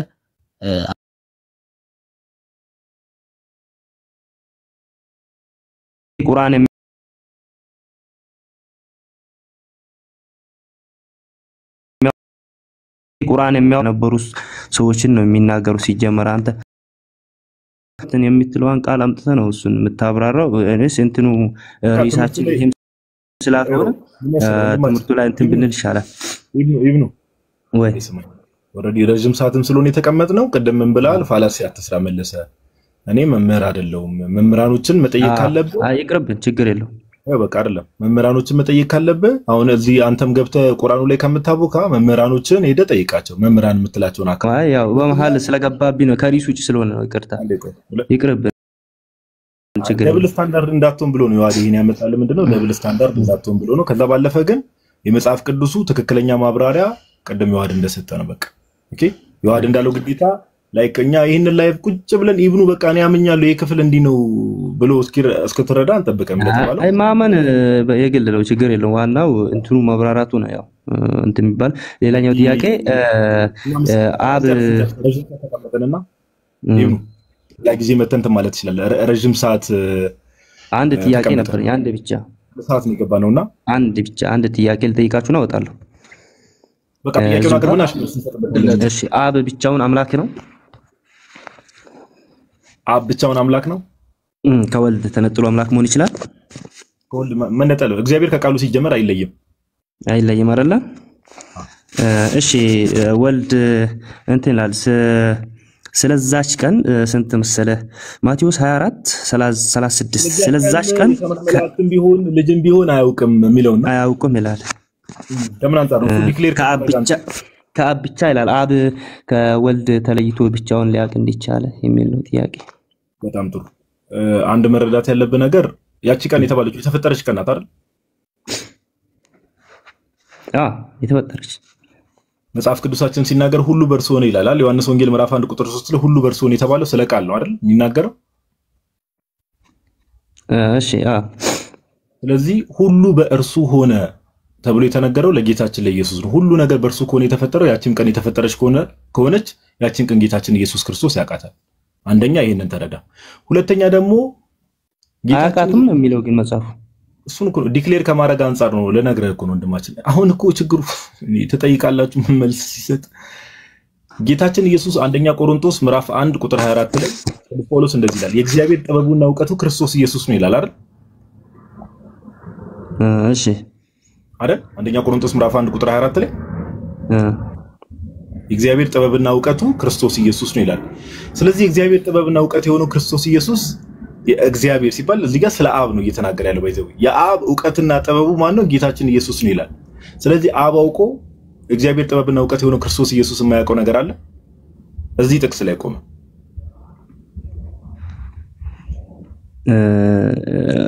በጥቅሱ መሰረት ያው እንደሌለ ነው። ኤግዛክትሊ ምን ልፈልጌ ነው መሰለ ኢብኑ ሁሌም አሁን ለዚህ ፖይንት ብቻ ሳይሆን መጽሐፍ ቅዱስን ኦኬ መጽሐፍ ቅዱስን እኛ መጽሐፍ ቅዱስን በተለኛ ኦርቶዶክስ ስለሆንኩ ኦርቶዶክሳውያን ወክዬ ነው መጽሐፍ ቅዱስን በመልአት ነው የምንረዳው። which means በመልአት ነው የምንረዳው ሲባል ሙሉ መጽሐፍ ቅዱስ ስለ ክርስቶስ ኢየሱስ ምን ይላል? ሙሉ መጽሐፍ ቅዱስ ስለ ምጽአት ቀን ምን ይላል? ለምሳሌ እኮ ኢብኑ በቀላሉ ልንገር ማቴዎስ ወንጌል ምዕራፍ 25 ላይ ጌታችን ኢየሱስ ክርስቶስ አመጣጡን ሁላ ከመጣም በኋላ የዛን ቀን ሁላ ምን እንደሚናገር እኮ ማቴዎስ ወንጌል ምዕራፍ 25 ላይ ተናግሯል አይደል? እሺ አይደል? ያ ሙሉ አላነበብኩም ጥቅስ። እሺ ማቴዎስ በተጨማሪ እየሰጠውክ ነው። ማቴዎስ ወንጌል ምዕራፍ 25 ላይ ምን አለ መሰለ? የሰው ልጅ በክብሩ ዙፋን እንደሚመጣ ከመላእክቱ ጋር ጌታችን ኢየሱስ ክርስቶስ ከመላእክቱ ጋር እንደሚመጣ ይናገርና ከዛ በኋላ በጎችን ፍየሎችን እንደሚለይ ከዛ በቀኝ ያሉት ምን እንደሚላቸው በግራ ያሉት ምን እንደሚላቸው ራሱ ክርስቶስ ኢየሱስ ተናግሯል። አንድ ምዕራፍ ወደፊት ብትሄድ ማለት ነው። ስለዚህ ከቀደም ጀምሮ ስትመለከት ያቺ ቀን አንደኛ የተፈጠረች ናት። ሁሉን የፈጠረው ደግሞ እርሱ እንደመሆኑ ሁሉ በእርሱ ሆነ ስለሚል የተፈጠረችውን ቀን የፈጠረው ራሱ እሱ እንደመሆኑ በደንብ ያውቃል። ሁለተኛ እግዚአብሔር ጥበቡና ዕውቀት የተባለው ክርስቶስ ኢየሱስ ነው። ኦኬ የአብ ጥበቡና ዕውቀቱ ክርስቶስ ኢየሱስ ነው ከተባለ አብ አውቆ ወልድ የማያውቀው ነገር ምንም ነገር የለም። ኦኬ ሶስተኛ በደንብ ስማኝ። ሶስተኛ ደግሞ አሁን ያልኩ ማቴዎስ ወንጌል ምዕራፍ 25 ላይ በዛን ቀን ኤግዛክትሊ ምን ሀፕን እንደሚያደርግ ራሱ እያንዳንዱን ነገር ያውቃል።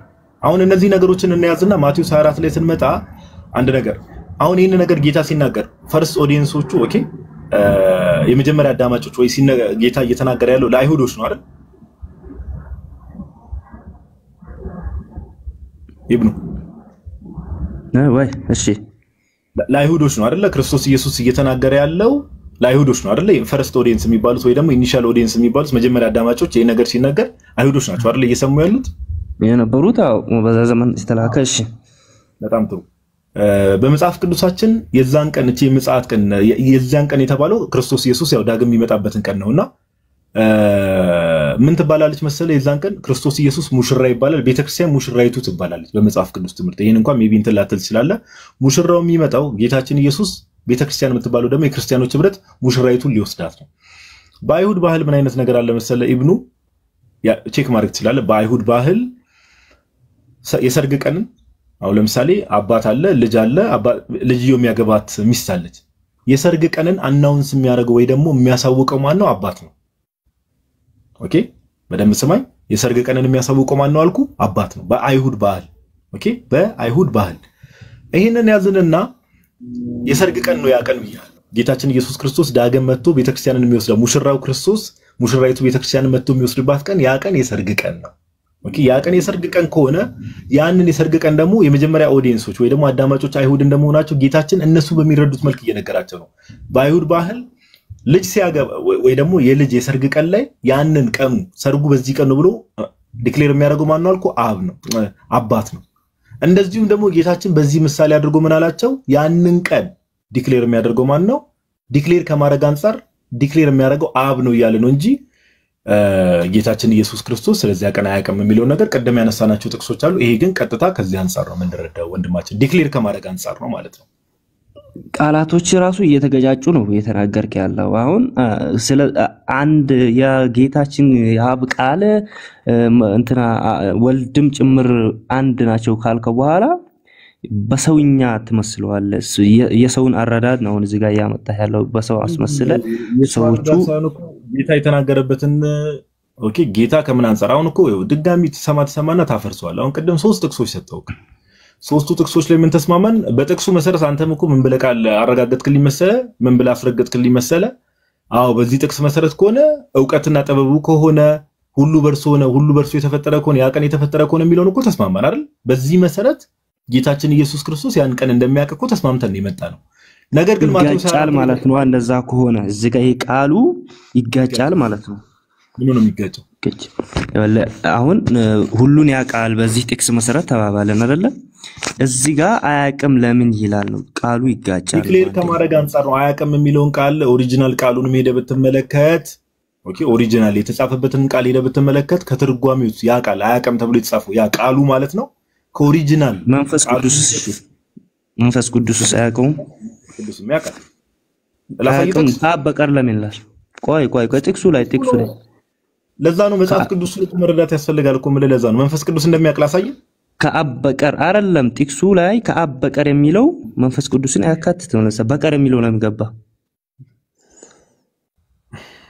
አንዴ ስማኝ እሺ ወንድማችን፣ ከቀደም ጀምሮ መጽሐፍ ቅዱስ ሙሉ አውዱን ይዘን ነው የምንረዳው እኮ እያልኩ ነው። አሁን አንድ ጥቅስ ላይ ቆመ እንትን አትበል። አሁን ስለ ወልድ ተማምነን ነው ስለ ጌታችን ኢየሱስ ተማምነናል። ወደ መንፈስ ቅዱስ ሊድ አይደለም አሁን መልስ ሲሰጠኝ ስለ ሙሽራይቱ ኢየሱስ ነው ምንድነው ይመጣል ብለህ ከነገርከኝ በኋላ ልጁ አባቱ ስለሆነ ለነሱ እንዲረዱት ነው ምናምን ብለህ ይሄ እንትን ጥቅስ አመጣ።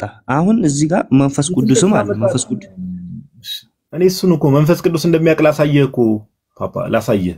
አታድክም እንደ ረጅም ሰዓት ላይፍ ስለተቀመጠ ላሳየህ። ስለ ጥቅሱ ነው በሌላ ቦታ ልትነግረኝ ትችላለህ። ስለ ጥቅሱ ነው ባጭሩ ቃሉ ስለ ይሄ ዕውቀት ስለ ኖሌጅ አይደለም ክፍሉ አያውቅም የሚለው ኖሌጅ የለውም የሚል አይደለም። ቃሉ ራሱ ሲጀመር እያለ ነው። እሺ አንተ ከዕውቀት ጋር እያገናኘው ነው። አያውቅም የሚለው ከዕውቀት ጋር አይደለም የሚገናኘው መጽሐፍ ቅዱስ ላይ። እሺ ቃሉ ራሱ አያውቅም የሚለው ከዕውቀት ጉዳይ ይሄ አሁን ሾርቴጅ ኦፍ ኖሌጅ አለ አይደለ? አሁን አንተ አታውቅም ሲባል ኦኬ ሾርቴጅ ኦፍ ኖሌጅ ወይም ደግሞ የዕውቀት እጥረት አለብህ የሚለውን ሊያሳይ ይችላል። አያውቅም የሚለው ደግሞ በግብር ወይም ደግሞ በድርጊት አለማድረግ እሱ ራሱ ምን ተብሎ ይታወቃል? አላወቀውም ወይም ደግሞ አላወቃትም ተብሎ ሊነገር ይችላል። ለምሳሌ ሐዋርያ ቅዱስ ጳውሎስ እኔ ከክርስቶስ መስቀል በቀር ሌላ ላላውቅ ቆርጬ ነበረ ይላል። ኦኬ በቃ እኔ ክርስቶስ መሰቀሉን ብቻ ነው ማውቀው ሌላ ምንም አላውቅም እያለ ነው አይደለም። ነበረ ነው የሚለው እሱ ነበረ ነው የሚለው እኮ አላውቅም ሰብን ነበረ ነው የሚለው እኮ ላለማወቅ ከዚህ ጋር አይገናኝም። ምን ማለት ነው? እሺ ክርስቶስ ልክ እዛው ማቴዎስ 25 ላይ ቀጣዩ ምዕራፍ ላይ ማለት ነው ምን ይላችኋል? ተርቤ አላበላችሁኝም፣ ተጠምቼ አላጠጣችሁኝም፣ ሂዱ ከዚህ አላውቃችሁም ይላችኋል ይላል። አላውቃችሁም ማለት እነማን እንደሆናችሁ አላቅም ማለት ነው። እንደዛ ነው የምትረዳው አይደለም? መጽሐፍ ቅዱስ ሂዱ ከዚህ አላውቃችሁም ማለት መልካም ስራ አላደረጋችሁም የሚል ሐሳብ ነው ያለው እንጂ ኦኬ እነማን እንደሆናችሁ አላቅም ስማችሁን ወይም ደግሞ ማንነታችሁን አላውቅም እያላችሁ አይደለም ክርስቶስ ማለት ነው። ኦኬ ስለዚህ እዚህ ክፍል ላይ ምን ለማሳየት ነው? ኦኬ ልጅም ቢሆን አያውቃትም የሚለው ኮንሴፕት ምን ዕውቀት የለውም ወይም የኖሌጅ ጉዳይ ነው እየተነገረ ያለው አይደለም። ከመናገር አንጻር ነው። በመናገር እኔ አላደርገውም ወይም አልነግራችሁም ነው ባጭሩ ቃሉ ማለት ነው። ኦኬ ባጭሩ አልነግራችሁም ማለት ነው እንጂ ቀኒቷን አላቃትም እያለ አይደለም ክርስቶስ። እንደዛ ቢሆንማ እዛው ዝቅ ብሎ ምንድነው የሚመጣው ሲጀመር እኮ ክርስቶስ ራሱ ነው። ራሱ የሚመጣበት ቀን እንዴት አያውቅም ይባላል? ዝቅ ብለው እኮ የጌታ የሚመጣበትን ቀን አታውቁምና ተዘጋጅታችሁ ኑሮ ቢል እዛው 34 ትንሽ ዝቅ ብለ 36 ስታነብ የመምጫውን አታውቁምና ሁልጊዜ ተዘጋጅታችሁ ኑሮ፣ በቃ ለእናንተ አይነገራችሁም ማለት አለቀ። ስለዚህ ክርስቶስ አልነግራችሁም እያላቸው ነው። አሁን እዚህ ጋር አንዴ ከዚህ በላይ ይዲድ ቻው። ቀኑ ሙሉ ላንተ የምናስረዳበት ኢነርጂ ምንም የለንም ወንድማችን። ከቀደም ጀምሮ ተብራራለ። ይበቃል። ያስከውን ይዘንትን በል በቃ ደክሞናልኛ። እጭስ በቃ እኔ በጣም ደከመኝ ጌታን። መዝሙር ነገር እንስማና እንተንም በል በቃ አይ ቲንክ ላይቭ ሴሽኑን እንጨርሳ። አዎ እንችላለን። አይ ቲንክ በቃ ኦልሞስት እኮ 1 ሰዓት ነው የገባነውና 4 ሰዓት 45 ሆነ ነገር እና 3 ሰዓት ከምናምን ላይቭ ላይ ቆየን። ይበቃል ለዛሬ አይ ቲንክ የተማርነው በዝነ ልቦናችን ያሳድርልን። አሜን።